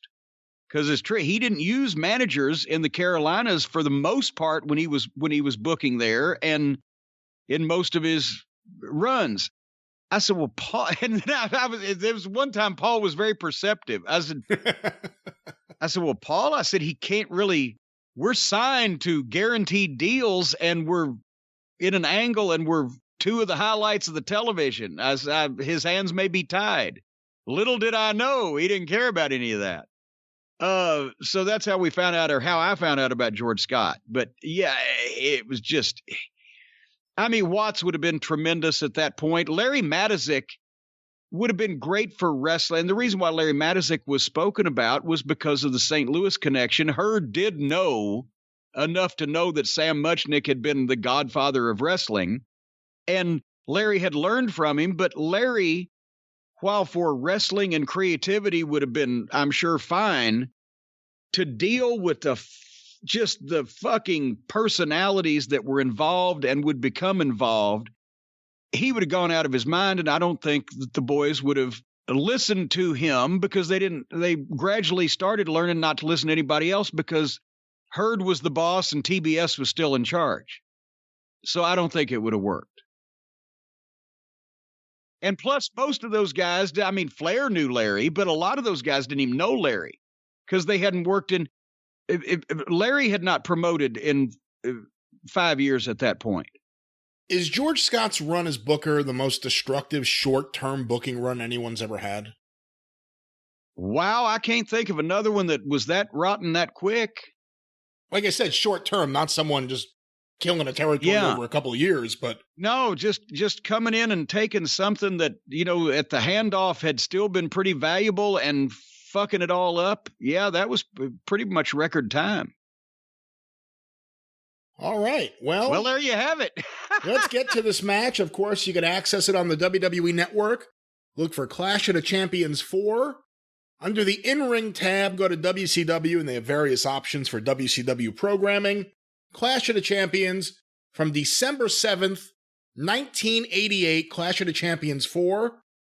We're going to go to 1 hour, 18 minutes, and 10 seconds into the event. Of course, there's a jump to option under the video player, and the tab is Midnight Express versus Flair and Windham. But once again, 1 hour, 18 minutes, and 10 seconds into Clash of the Champions 4. Jim, are you ready on your end? I'm ready. Okay, the way this is going to work for you newbies out there is we're going to have a 5-second countdown, and then I will say, press play now. As I'm finishing the word now, press play. And hopefully that means we'll all be in sync together here at the end of the year. But with that said, here's the countdown. 5, 4, 3, 2, 1. Press play now. And here we go. And we always recommend watch the show with a little bit of sound up, because you hear the crowd. The people in Chattanooga are always, it was a great wrestling town. There's Doug Dillinger on the left in the suit behind us, the famous Doug Dillinger. Somebody just tweeted, hey, Doug Dillinger was credited as a cameraman for Crockett's TV in 1985. I bet that's how he got his job. No shit. Doug was a Charlotte police officer. He did camera on the side, and all the boys knew him. The big introduction here. By the way, don't you just love my tucks and tails there? We dressed up big for the occasion. Nice looking outfits. Who is that ring announcer? I have no idea. I don't remember. He was Stan giving me the introduction. Tommy Young, the referee. I don't know that he was there for more than a couple of times. I didn't actually remember he did that until I just saw him now. It was maybe somebody TBS was trying out, or maybe it was somebody with the building in Chattanooga. I have no fucking clue. Jackie Crockett is the cameraman on the left, the far left of the screen, the floor camera guy shooting this shot of Flair and Windham coming. There's Doug Dillinger again. He got around. Yeah, Chattanooga. So did they. Yeah, they sure did, baby. Anyway, and this is towards the end of JJ's run. JJ's gone, what, a month later, 2 months later? Yeah. Well, he could see the writing on the wall and knew what was happening, and that's when he made the call and, asked if Vince was interested. BW just looks so great at this point. Barry Windham, in 1987, Flair and Windham was the best in-ring matches of the year, and Barry as a heel, he was still in great shape here, and he was getting the attitude, and he was so fucking smooth and so good. And then he got stuck bouncing back and forth over the next couple of years. He never stayed in one place too long, and I didn't think he got over nearly as good as his talent indicated he should. I like the roundhouse, as they called it in Chattanooga. You can see it's the college building at the University of Tennessee, but you can see that elevated concourse. You go in on the ground floor, and then the building is a pit. So it's down like that. It's really cool. You a fan of Flair in purple? I'm a fan of Flair in any color, baby. Pink and purple. Real men wear pink and purple. You guys are in pink. No, we're in red and gold. I got a pink shirt on. Hold on. Nevertheless. Wait till they show the Express again here. I thought you guys. Oh, wait a minute. They got. Hold on. Well, now we can't see the midnighty. And by the way, this is another one. Look at this fight. Does that angle not make you ill? They were trying. They said, "Oh, we're going to do wrestling now. We're going to have all these great different angles and everything." Said, "No, purple tights on the midnight. We got a pink stripe. That's magenta, actually, though." Anyway, don't you miss the referee's instructions and checking the wrestlers to make sure they don't have foreign substances on them, or just shit that makes it look like a contest? They should take every modern referee and make them sit down and watch a Tommy Young match. If this was today, we would have already jump started it, gone 100 miles an hour, and everybody would have dove out of the ring. But yeah, as you can see, that the camera work is going to be horrible in this match because they don't even show both people involved. They'd never done wrestling before. As if Rick wanted to start out with Bobby, and Rick is going to regret more than anything he's ever regretted the first spot that he's about to call here in a minute. Boom, lock up like men, back in the corner. Woo, pow. Rick said, fuck you, Eaton. I will never tell you to fucking slap me again. And once again, Bobby hadn't been a babyface at this point. This is 88. He hadn't been a babyface since Tennessee in 83. So it was a chance for him to, change shit up and do a little different shit too. So now all of a sudden, Bobby Eaton, the bumping, somewhat sometimes effeminate member of the Midnight Express, is all of a sudden going to be a badass here. I never thought of him as effeminate. Well, I'm always the one that hugs him and gives him the kiss on the cheek so that the people can boo us and go, ah. But, that's the thing is, you've got to establish, boom, who the babyface is. And if Bobby Eaton is, and look at those punches, is going to fucking fire up and give Ric Flair all he can handle. Boom, and backdrop. And here comes BW and thinks better of it. Then now Flair starts out by getting the people behind the Midnight Express. And there's one for Stan. Boom. And Stan knew about that right about the time that Flair got over the turnbuckle and was coming toward him. Flair would assume that you knew what to fucking do in a lot of cases. I hated that fucking kick. I don't know what the fuck happened there. But once again, this is the first time that Flair and Stan had touched each other since they left their backyard. Nice shot of the building, but it was odd for whatever reason. Boom, and Flair makes the tag, and Zagiri, boom, and then Barry puts the fucking brakes on and backs up. They're trying to put Stan's karate over. Now, for the record, he really knew karate, right?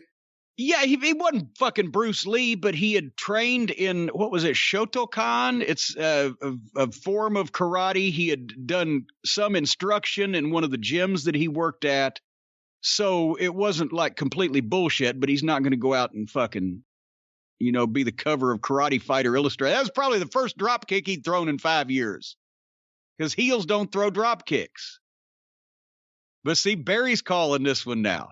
So this is one of the more different stylistically Midnight Express matches.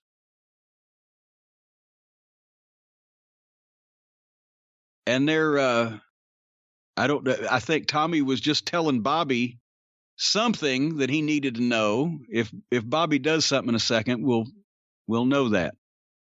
This, and like I said, almost none of this otherwise than the flow. We're going to shine. Then we got a heat spot.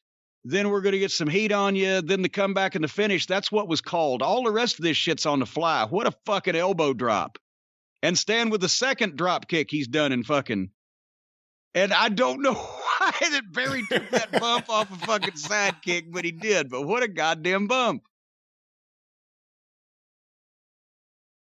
I don't remember Stan. As a matter of fact, that may be the first drop kicks he ever threw. I don't remember Stan drop kicking as a fucking babyface. And Bobby, boom! What a fucking shot. And Barry Windham could sell those punches. And here's a slingshot in. 6'6", 260 pounds. And he moved like fucking, he just flowed like water around the ring. And this was the year he really came into his own. 1988 was when he turned heel on Luger and joined the Horsemen. Yeah, but I tell you, those matches with Flair in 87, the Battle of the Belts, the Crockett Cup in Baltimore, I showed those, the OVW class, regularly. They were, if it wasn't for Flair and Steamboat, that would be the trilogy, Flair and Windham in 87. Look at this now. Just fucking flawless. Rick just loved to work with Bobby Eaton and loved to run those spots. And he had called that in the headlock. He called this whole thing in the headlock they were in right before he shot him off.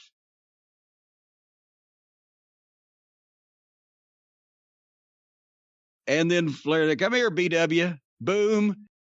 Bobby Eaton, like Road Warrior Animal. When's the last time you saw Bobby do? That's what I'm saying. When the guys that are calling it, he says, duck it, double clothesline. Bobby never did that on his own, but when somebody else was telling him to do it, he could fucking do it. And now the heels are going to slow things down a little bit, give a chance for JJ to give a few words of advice. And then for Barry to look at him like, what the fuck? And this is something else. You can't build anything if you don't ever slow down in the course of a match. When the shit ain't working, one heel or one team bails out, the heel bails out and slows the pace down because they've been getting their ass handed to them. And then you pay the spot off and then you do it again and you build something else. Everybody now is just running from one thing to another. People got to have time to digest this shit. And then they blow again.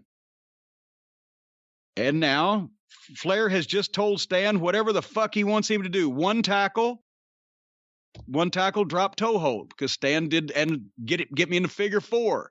This was a spot that fucking Flair had called beforehand, double figure 4, because you need some cooperation in that. So as soon as they went into it, Barry knew to come in, Bobby knew to fucking trip him and get it. I'm keeping JJ from breaking it up. Now that they've got the pop for the spot, one of the guys reaches over and in the figure 4 and rakes the other babyface's fucking eyes and stops it. Awful camera work. Yeah, well, because they didn't know what the fuck they were doing. And right there, Rick had just told Stan, come back in and clothesline me. And Tommy won't get out of the way. There we go. Clothesline, elbow, same fucking thing. Stan had a fucking good vertical leap. So just on the sperm of it there, Rick stopped him, chucked him out to the floor, said, leap back in over the top and hit me with the thing. Boom. Now, Stan never chops. So now Stan threw a fucking 4-handed chop and decided to go back to the fucking kicks. And he's throwing the fucking gut kicks and they're taking bumps off of him because he's never kicked them before. And they don't know what the fuck.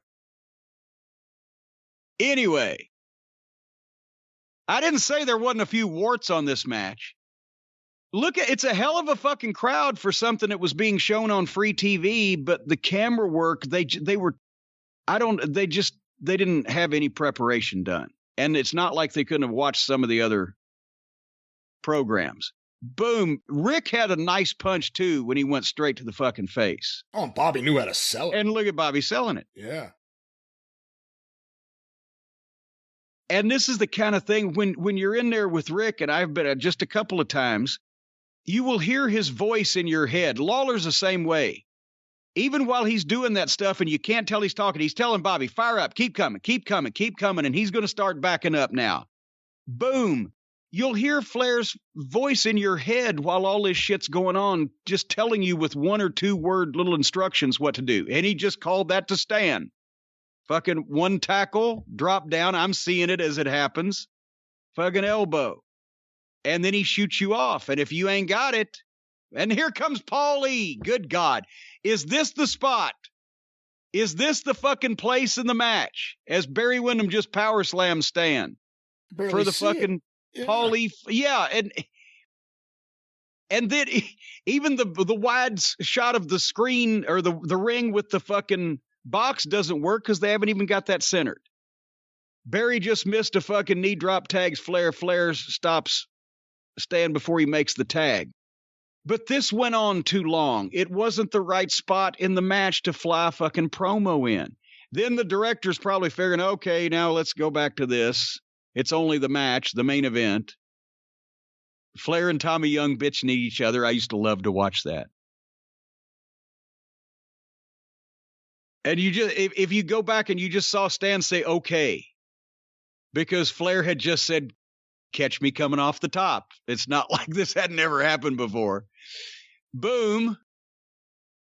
And that's the thing is all of Flair's matches, we had the double figure 4 spot and you kind of knew what the finish and maybe a few other things, but you would have to just keep fucking track. See, Flair couldn't catch him. He was right on his back, but he couldn't catch him. Bobby got the hot tag.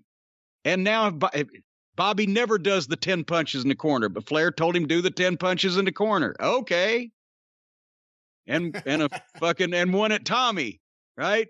And Flair upside down for the second time in the match, but this time he's going to come off and get gut shotted and the neck breaker. Boom. Where was I going with all of? Oh, the point is, a lot of this stuff you have to just keep fucking alert, and when he says do it, he's already committing, so you got to be there. First and only time Ric Flair ever got flapjacked. Boom. Bobby takes Barry out of the equation, and he's going for the cover, but it's too late because now Ric's had time to recover, get his foot on the ropes. Son of a gun, one of our double team maneuvers was foiled. And now Bobby goes back over to BW so that Flair can then stop him. And now they're going into, and see, Flair is selling us the roll up. Flair's selling it, coming off the ropes like he's fucking staggered, his body language. But at that boom, the shitty camera work, Tommy Young went down to make the count, but BW got there for the save. You just couldn't see anybody. And did I mention I hate this angle? Can you tell what the fuck is even going on? They were trying way too fucking fancy. And this backfires on BW. No, it doesn't. Shit. Wrong match. The inverted atomic drop. They're going to get a touch of fucking steam on Bobby here. And that's the thing. They went for 2 sets of heat because neither guy, Bobby nor Stan, at that point, neither member of the Midnight Express was noted as a babyface. They were worried, well, if we have one guy sell too long, then people won't get with it. But at the same time, everybody recognized that Bobby had more background probably as a baby face that would sell and make the tag because of his years working for George. So they decided to make Bobby's heat the second so that Stan could make the final comeback. Anyway, I digress. Barry was so tall, and look at that power slam. It's just so pretty. But he was so tall and his arms, legs were so long, he could stand in one place and shoot you across the ring from one end to the other without letting go of you. And now Flair going to work, going to school. that was a payback for that first opening slap spot, I think. And if I'm not mistaken, as a matter of fact, yeah, Bobby may sell his ribs a little bit. This is one time he got one of that power slam. I think he got one of his ribs crossed. Have you ever heard of that? You can actually get your ribs crossed over one another. Ooh. And it hurts. They're not broken, but it hurts until it gets popped back in the right place. I think he got a rib crossed. Look at that fucking bump though off that chop. And you said Flair put his hand up over his mouth and said, "Shove me back," and then shoved Tommy, and he shoved him back. Somehow Rick thought, and I love him to death, but he thought that if he just put his hand over his mouth, that 20,000 people couldn't see him pretending not to talk to somebody, because he used to do it a lot. But it's Flair. It's like Austin stomping a mud hole in you. When you're that over, you can get away with it. Okay, he just told Barry what to do. He shoots him off. Barry comes in with that flying clothesline. Boom. Can you imagine if we'd have tried to set this whole thing up? And look at Tommy with that slide. Set this whole thing up in the locker room and remember to do it and make it look spontaneous from, that's ridiculous. Nice side salto. I think, is this where? No. Boom. Barry didn't have that knee drop like Flair did over the top of the forehead there. And he goes for the sleeper. Because here's another thing also, the heels never get the babyface they're getting heat on in a hold anymore so that they can be stationary so the people can take over and start rumbling and clapping for the babyface to fucking come up. But finally, they did. He did. Bobby's still fighting from underneath. Boom, but he's not going to die and roll over and play dead.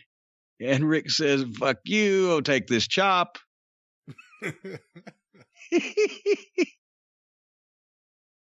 You know, the saddest thing, Rick, block it. And he loved Bobby's punch. Rick's the oldest guy in the ring, and he's the one that's the least tired and the least sweating.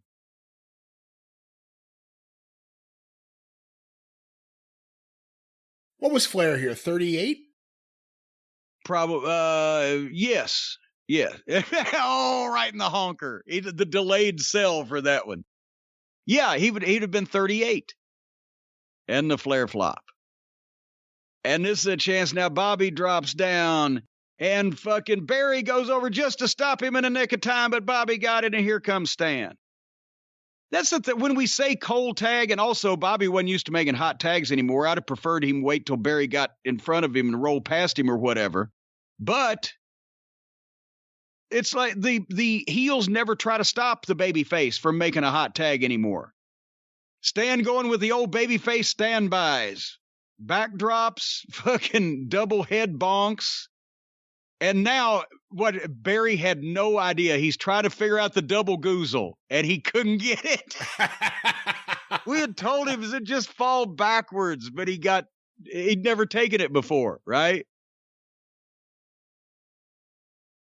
Anyway, and I remember, this is a truncated Alabama jam because, look, did you see Bobby didn't get the height he usually gets? Because of the fucking rib. He's like, fuck. JJ gets up. He's got his shoe. I whack JJ with the racket and start choking him, but Flair has got the shoe. Cameraman in the ring. Flair grabbed the shoe and whacked Bobby over the head. Stands too late for the save. Barry's unconscious. 1, 2, 3. It happened just like that. We didn't change momentum 17 times and do everybody's finish, over and over to no effect. They were having the match. Shit was going good. The fucking people were popping. And suddenly that goddamn J.J. Dillon, son of a bitch. Who came up with the finish with you and JJ finally getting involved? Probably JJ and or Rick. Because JJ was technically still and look at Bobby holding his ribs there. Yes, she was.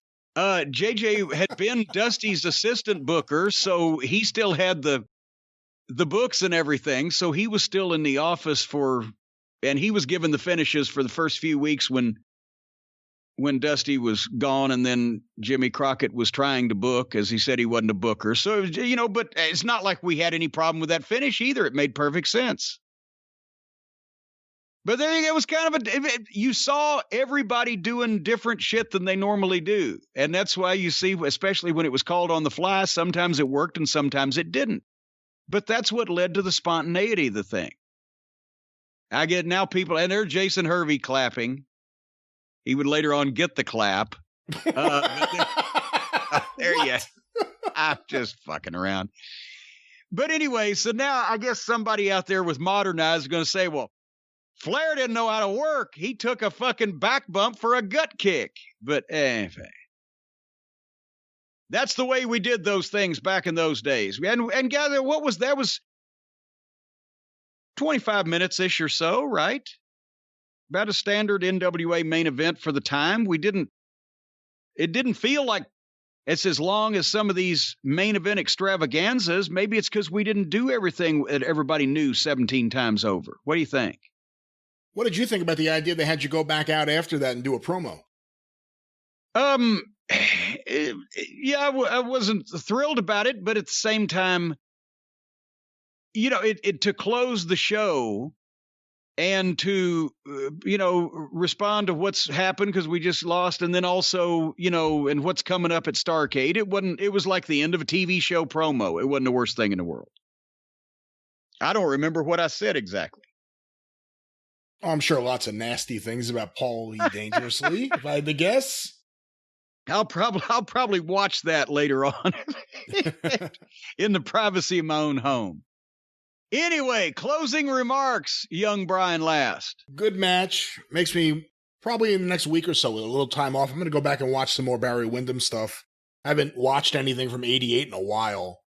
And Windham was just so good there. And, you know, Flair, a lot of people thought he was at the top of his game and he would take things to another level in 89 with the Steamboat Series and then the Terry Funk matches. Yeah. And the Express would go on to get destroyed by the Booker. We would be destroyed by the Booker, give our notice, come back, be destroyed by the vice president of the company. And finally, and then over the year of 1990, have like 3 of the 5 match of the years on pay-per-view and then walk out in disgust. So there you have that. Well, there you have it. Our latest watch-along. Seasons beatings, Clash of the Champions 4. I guess we're going to... You know, I bet a lot of people think Cornette's full of bullshit. They couldn't have been as disorganized as they were at that time, a big company like TBS. Well, do you think TBS was disorganized in all of its divisions, or was it just specifically because, A, wrestling was new to them in terms of ownership and management, but B, they didn't know anything about the wrestling business? I mean, do you think, like, everything else that TBS or Turner Broadcasting was doing was as disorganized or mismanaged? No, probably not. And especially the stuff that they cared about and the stuff that was big money. But there were people from the start, as we've said, that didn't want wrestling there and didn't like wrestling. And, you know, it was a telling sign that, I'll just say this, it was a common, well-known fact in TBS after the first several months of them owning the wrestling company, that if there was somebody that was an employee somewhere in the TBS system and they just were either had a bunch of complaints against them or were just not very good at their job or were just nobody liked them, if they were a minority or a female or in some area that they couldn't fire them, they'd just transfer them to work in the wrestling office. And so the people working in, I'm not talking about the wrestling people, I'm talking about secretaries and people of the TBS nature.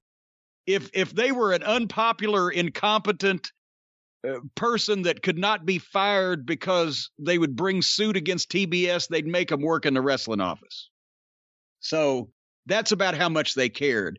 But you would think, since there was a television company, that, well, we've never shot this before, wouldn't be an excuse because they would make an effort to figure it out first, right? But that happened a lot. And the event coordinating.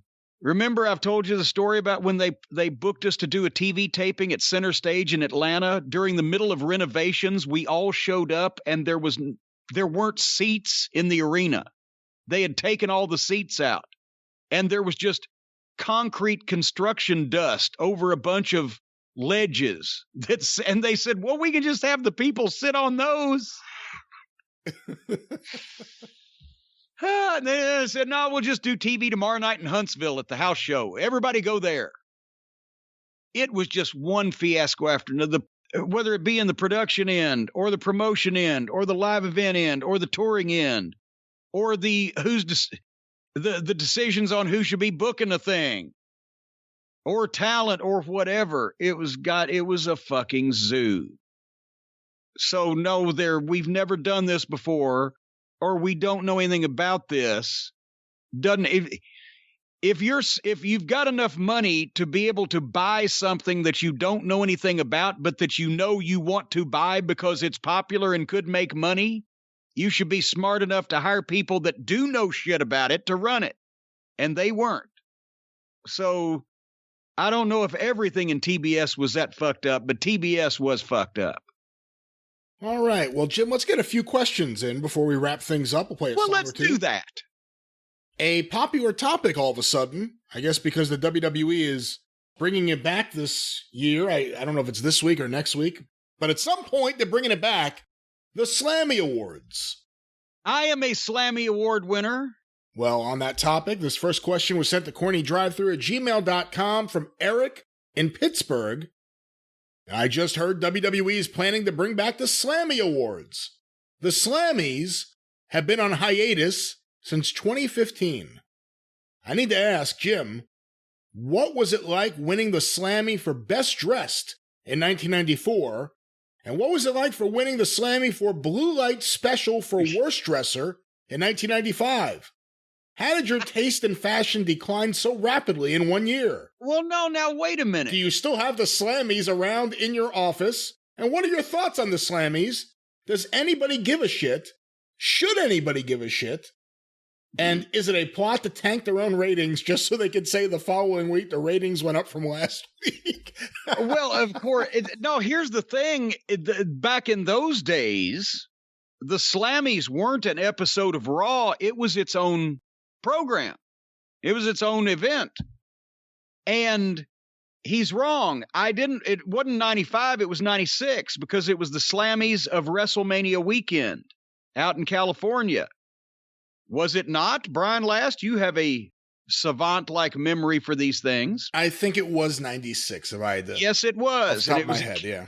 It was in California, and it was the Blue Light Special. And Michael Hayes was picked. Doc Hendricks, I should say, or he's better known as. He really wanted to win the thing because he just wanted to win a Slammy. And he was.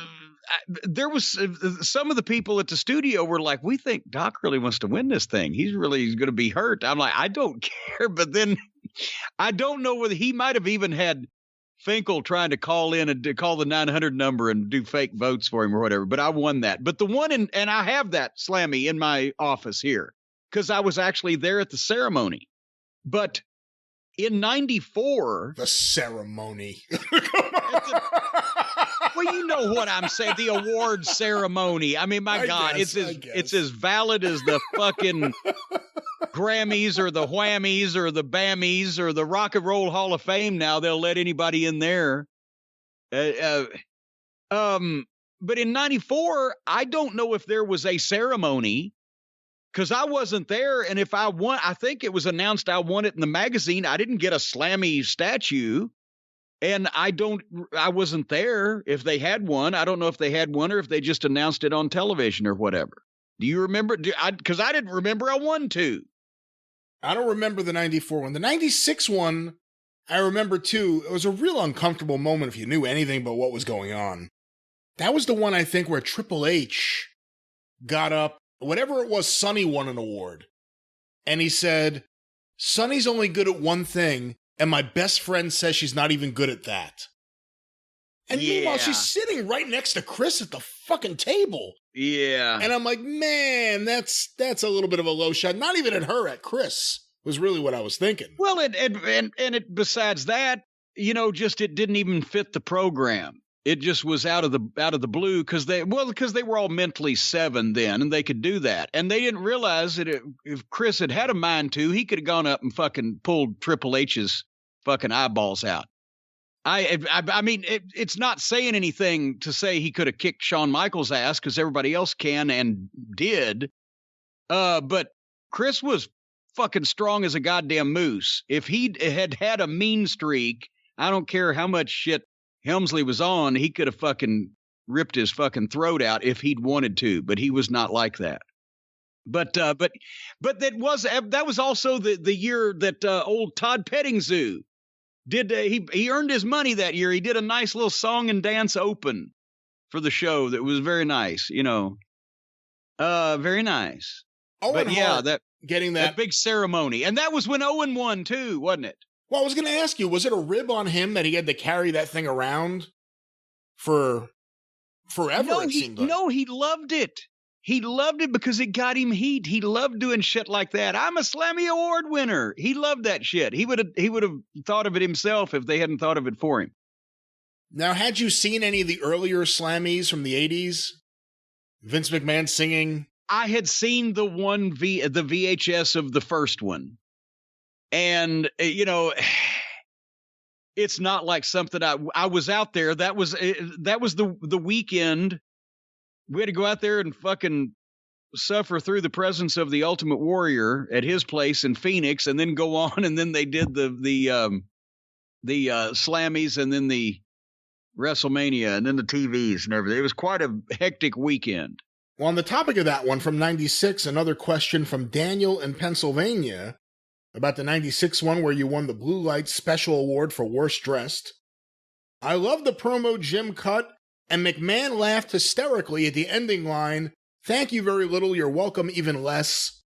My question is, were those legit, or did everyone know ahead of time who was getting what award? As I remember, they announced it. I don't know, maybe they told somebody. I don't think they told me.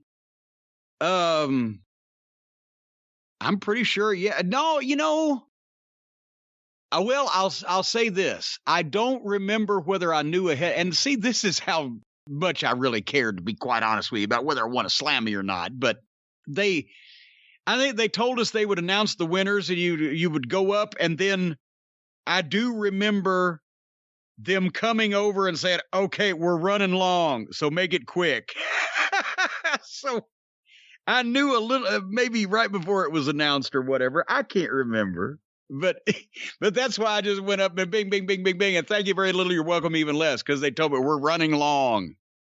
So I'm assuming thank you very little is from Chevy Chase and Caddyshack.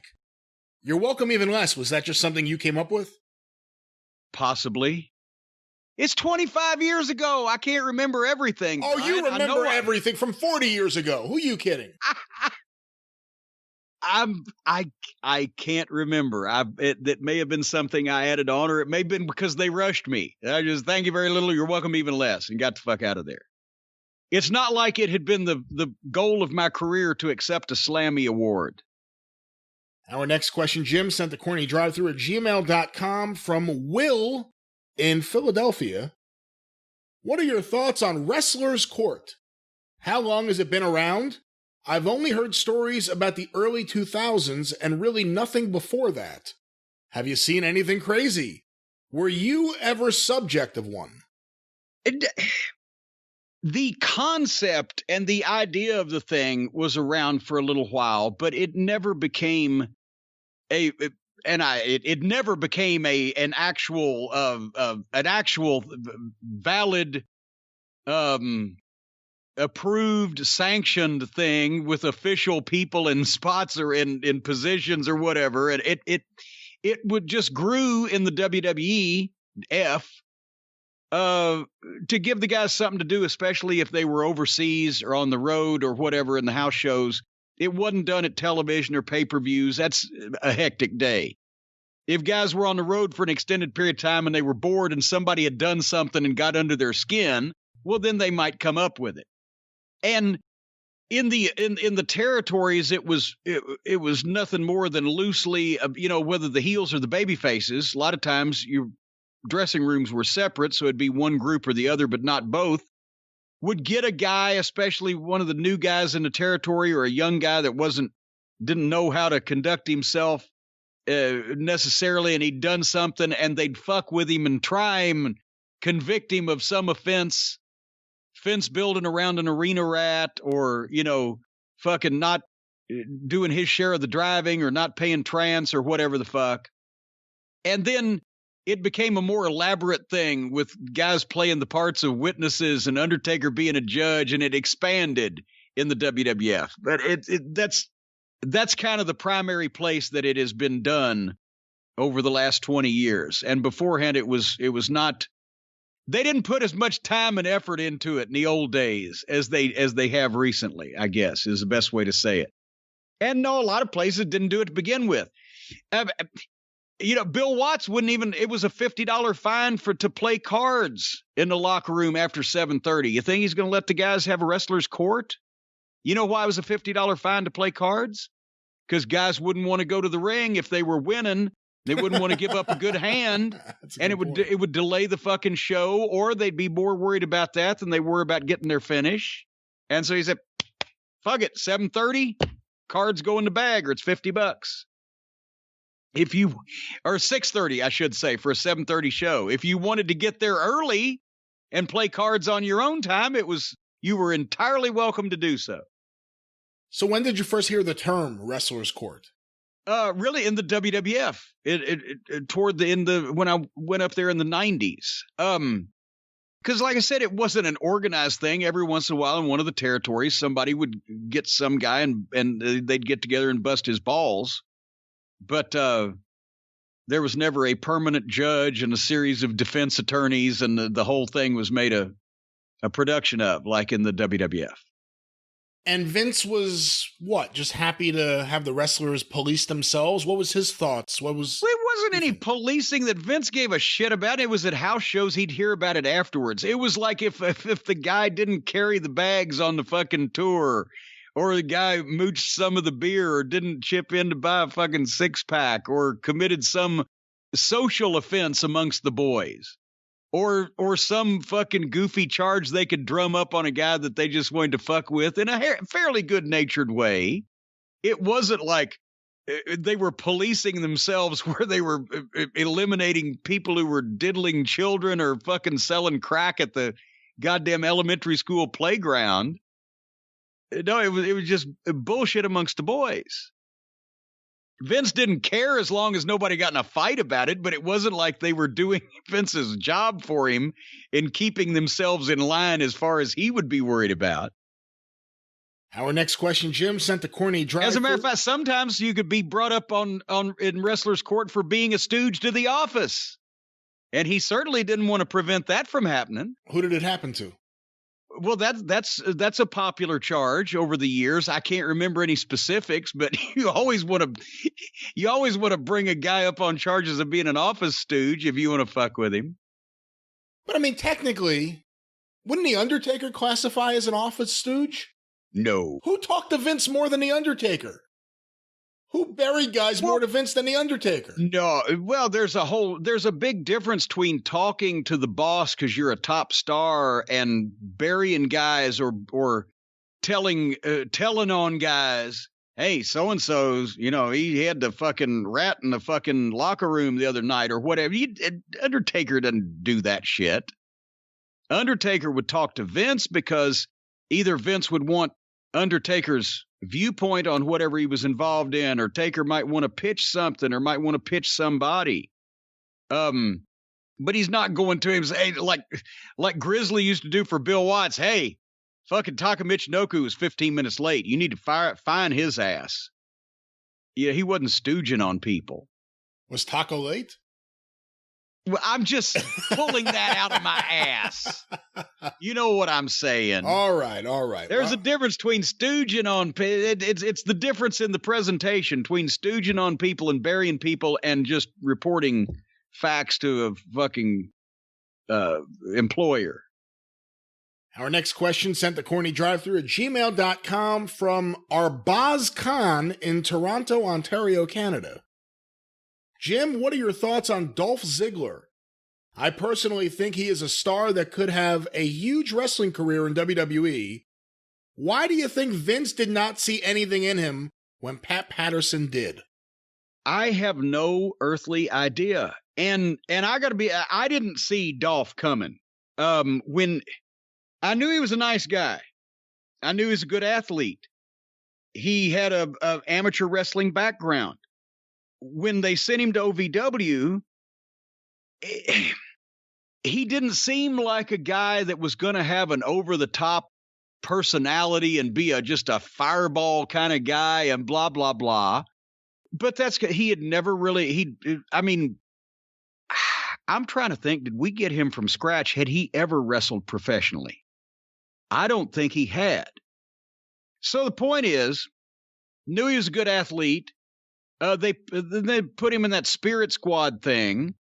He wasn't in OVW a ton of time. I didn't think he was nearly as progressed as far along as Johnny Jeter or Mike Mondo, and he wasn't at the time. But whatever happened to him, he really kicked it in. And then a couple of years later is when I started seeing him, because I didn't watch the show a lot, but I saw him and, since he's one of the old OVW guys, I thought, my God, it reminded me of a second coming of Kurt Hennig. The way he moved, the fucking naturalness of it, the fucking facials, the goddamn body language, the hustle. And yes, Kurt overbumped sometimes and was a little, it was a little overdone. And Ziggler does the same thing, but it works because it's just so effortless with him. And so I was really, every time that I've seen, and I haven't seen him in a long time, good God, is he still there?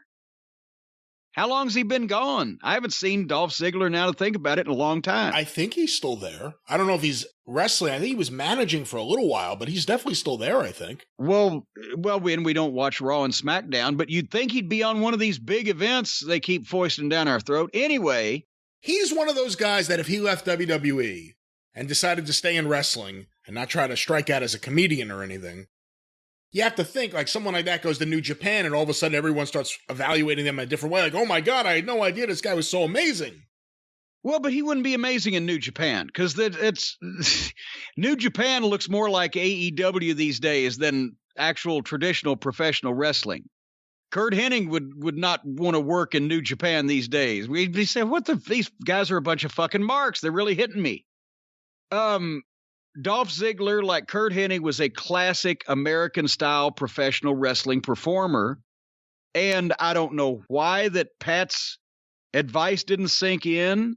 I don't know why that they've minimized him like they have. His work was impeccable. He was exciting to watch. From what I saw several years ago when I'd seen some of it, he could fucking talk.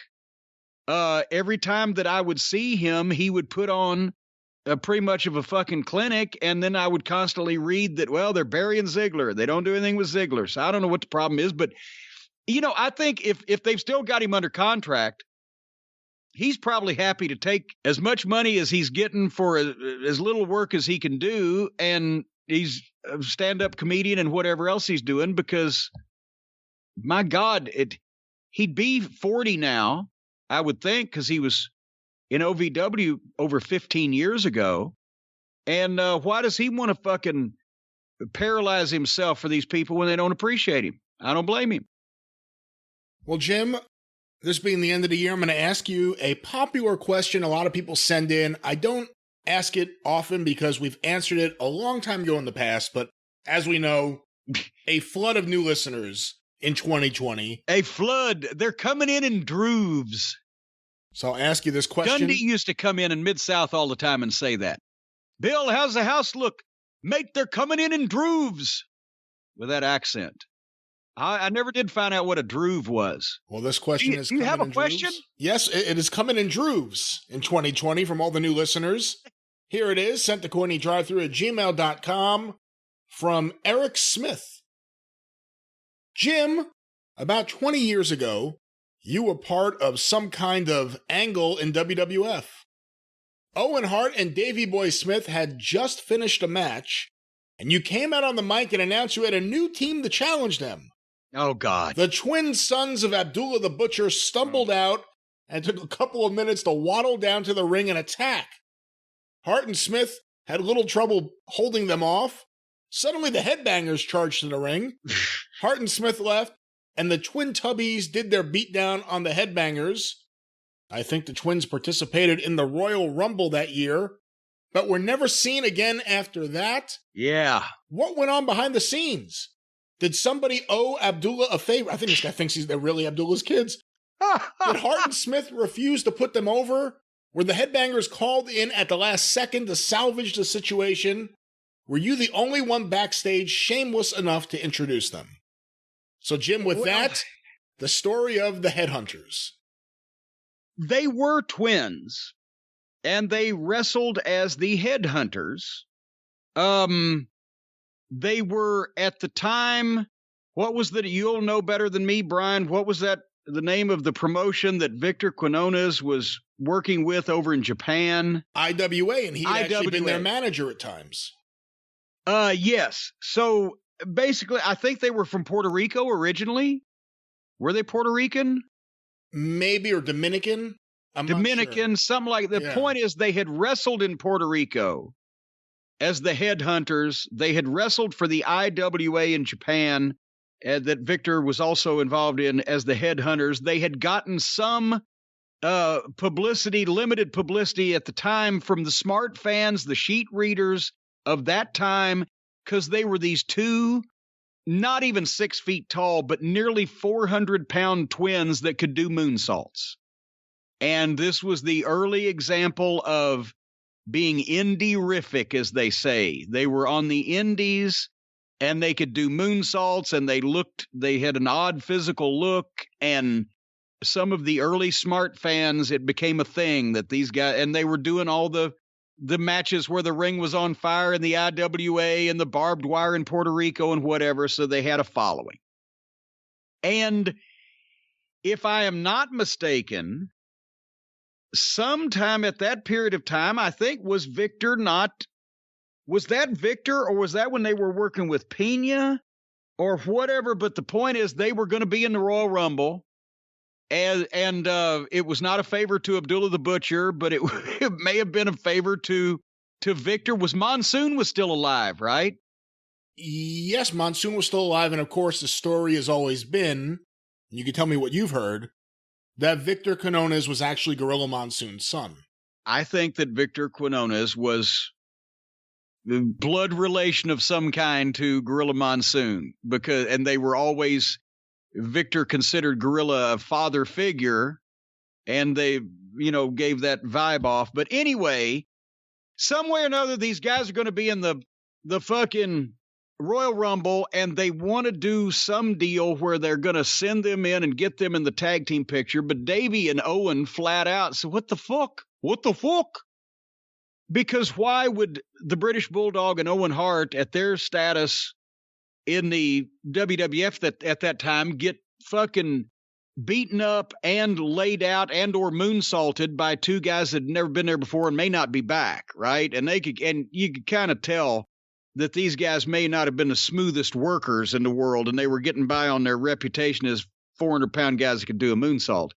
But for whatever reason, also, this is at the time where Clarence Mason, I believe, had taken over, because I had been moved out of managing and was working in the office, and Clarence Mason had taken over Camp Cornette, what was left of it, but the Headhunters couldn't do their own goddamn promo, and they needed somebody to tie them to some type of top level. So very well, Cornette, if you go out there and they're with you, then you've managed Vader and Yoko and the Bulldog and Owen, and I don't know. It wasn't my idea. They just asked me would I go out there and do that. Of course, I said yes.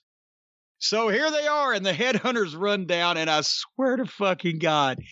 And the reason why they had the Headbangers come down is so that they could do their moonsaults, right? Because the Headbangers will take it. God bless Glenn and Chaz. The first thing that happened when these two twins, they had to, as they were going down the rampway, they had to flap their arms so you could tell whether they were rolling or walking to begin with. They were perfectly round. And they roll into the ring and go at Owen and Davey. And the first thing Davey did was pick one of them up and body slammed him, which Davey was strong enough to do, right? He was a goddamn beast. But the guy didn't want to go, and Davey just picked him up and said, well, now the only thing these guys had going for them was they were fat fucks to begin with, right? They were giant fat fucks. That was their most positive thing. If they sit on you or squash you or splash you, they'll probably kill you. He picks one of them up and just body slams him. Boom. And then the fucking Owen and Davey just rolled out, and here come the Headbangers for the Headhunters. And weren't they called at one point the Samoan Squat Team? I was just thinking the same thing, so I went to Wikipedia to make sure I was correct. And here's what they say for their WWF run. The Headhunters debuted in the World Wrestling Federation on January 21st, 1996 at the WWF Royal Rumble, renamed the Squat Team, and identified as Squat Teamer 1 and Squat Teamer 2, respectively. The Headhunters took part in the Royal Rumble match, both eliminated, with Yokozuna eliminating Teamer number 2 after 24 seconds, and Vader eliminating Teamer number 1 after 71 seconds. The night after the Royal Rumble, they lost to Avatar and Aldo Montoya at a house show. The Headhunters briefly appeared on WWF television as the Arabian Butchers on the June 30th, 1997 episode of Raw, a tag team managed by Jim Cornette. I didn't remember that name. Nobody else did either. But whatever the fuck the point is, And so there was 2 different times they brought him back. They were in the Rumble, and then they brought him back to do that thing with me. I never not only managed these guys, actually, I never saw them again. After that, when I said, go to the ring and kill them. And Davey body slammed the one, and then they beat up the fucking headbangers. And that was it. I never saw him again. So there you have it. I will say they had some pretty good matches in Japan. Them against Silver King and El Tejano for IWA was really, really good. And well, Silver King nor El Tejano, neither one was there in the WWF. So they had to make do with the British Bulldog just picking them up and body slamming them. And Davey was laughing to it. Owen was like, yeah, you just body slammed him. You just picked him right up, Davey. He was fucking dying laughing. Yeah, the first night Paulie booked ECW, actually, they were on the show. I think Eddie Gilbert would have been maybe the one who booked them. And they brought him in to do their moonsaults. Yeah, and they threw, I think Miguel Perez Jr. threw a wall in the ECW arenas before anyone had really been there and realized how cheap those walls were.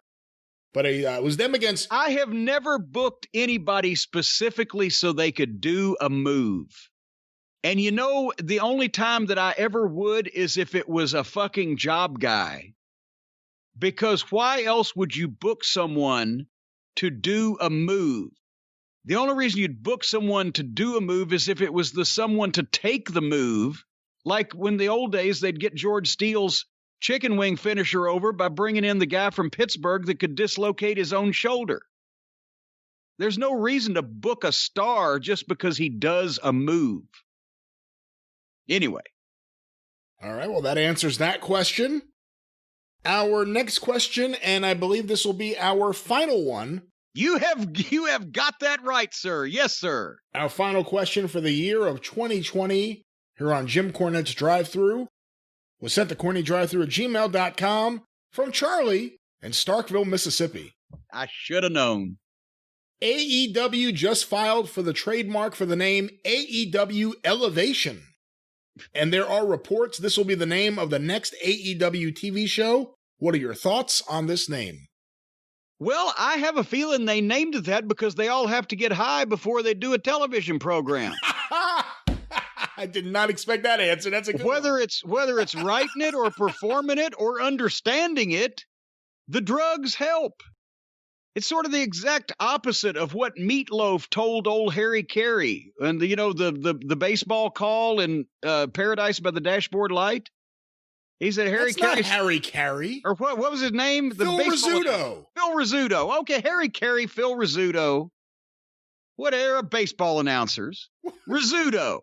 Hall of Fame shortstop for the New York Yankees. I thought he was the mayor of New York one time. That was Rizzo. Or was that Philly? I forget. Was Philly. Frank Rizzo was Philly. See, they bop around the Northeast. But anyway, the baseball announcer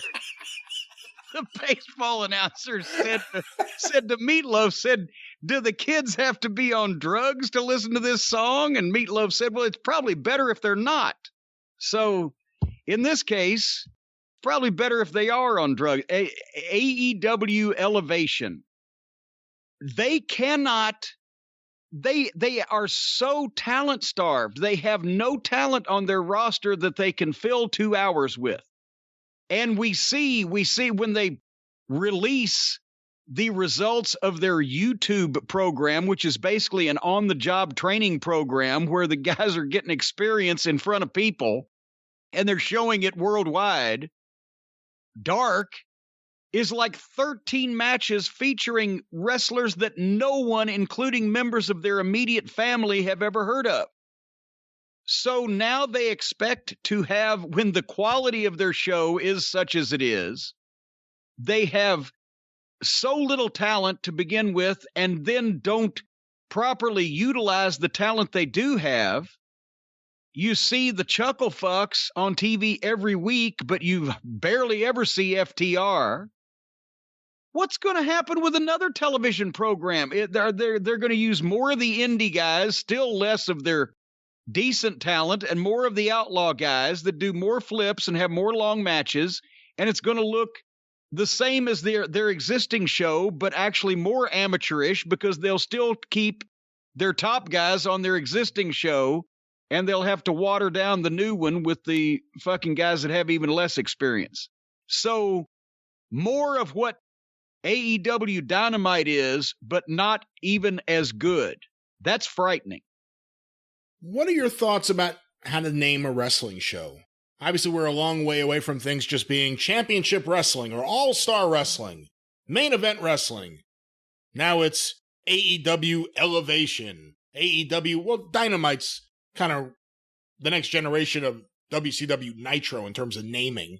Yeah, they just, it's a pun on blowing things up. Monday Night Raw begat Monday Nitro. Well, let me just say this. Right? I was at the first ever Monday Night Raw, and I got tickets almost right away when they announced it on local TV in New York. I didn't know what it was going to be, and when I heard that the name of the show was WWF Monday Night Raw, I thought it was going to be like Eddie Murphy Raw, like wrestling comedy or something, because that was the only frame of reference I had for using the word Raw with anything involved with entertainment, was Eddie Murphy Raw. So I'm like, is The Undertaker going to be doing stand-up? What is this going to be? Well, and actually, anybody who likes watching Raw these days, anybody who's ever liked watching Raw, maybe not now, but has ever liked it, can thank Jarrett, because that was another one of the influences. And this was written at the time. Jarrett wasn't given credit in specifically, but they wanted Monday Night Raw to be a live television program like the old studio wrestling days, and they even drew the analogy like Memphis wrestling where anything can happen. Jarrett had just come up at the steroid trial. He was working with Vince. He brought Lawler. I was soon to come. Jarrett's influence just on this show, if he felt the WWF programs even back then were so scripted and controlled, and there wasn't the feeling that anything can happen, that it's too polished and perfect. It's not live. It's not unpredictable. That's why they went unscripted, unpredictable, whatever the fuck, all that shit, the way they were selling it originally. Uncooked. Thank you. It was Raw. It was supposed to be a low-budget, down and dirty live TV program where shit could go off the rails. And that was the original vision. And that's where they had it in the smaller buildings in New York and et cetera. And later on, Vince would do the same thing, supposedly again 3 or 4 years later with Shotgun Saturday Night. Because he always liked that concept, but then they couldn't do the concept. The reason why they couldn't do the concept is because they couldn't do shit cheap. They couldn't do shit down and dirty. They couldn't do one-camera shoots with shit that looked real and et cetera, because they had to get in and overproduce it, and the lighting and the buildings and the graphics and so they would take these shows that were supposed to be down and dirty and live and old-fashioned, anything can happen, crazy wrestlers, and they would gradually polish them to where they looked just as perfect as all the rest of their shows. And then they'd say, well, we need a down and dirty show. And they'd start another one. But anyway, so the original question that you asked a minute ago, what was it? AEW Elevation and the idea of naming shows. How do you come up with a name for a show? But about Raw, the Monday Night Raw name, where I was going with that was, it's all copycat. They started Monday Night Raw, and that was the concept behind that. Raw, uncooked, uncensored, whatever. But then WCW came out with Monday Nitro. Well, now they're doing not only the copycat Jack Pfeffer play on names, but also now they've taken it to nitroglycerin, explosives, pyro. Well, then, of course, when they do a Thursday night show, it's Thursday Night Thunder. Thunder and nitro, boom, boom, boom, loud shit. Whereas WWE responded then with SmackDown. And it's gotten out, then, it's just gotten out of hand. You don't need to name the wrestling show. The name of the wrestling show means nothing. It's just for the mark that's fucking writing the wrestling show. you want your wrestling show to reflect what your wrestling company, group, or promotion is. Name of Smoky Mountain Wrestling's TV show was Smoky Mountain Wrestling. That's the way it was listed on television. Ohio Valley Wrestling Show was listed as Ohio Valley Wrestling, because I don't want people flipping past the word Thunder or Nitro or SmackDown or whatever, not knowing it's my wrestling program and whose wrestling program it is. So I think what the fucking Clash of Champions is cool for a recurring special. You get into Great American Bash for big events, or WrestleMania or Starrcade or the Royal Rumble, but just an ongoing weekly television wrestling series. It's fine if it has a name, but make sure they know what promotion it is and get that brand across. Well, with that, the drive-thru has closed for 2020. And I'll tell you what, this being the last one, we'll also get the deluxe one.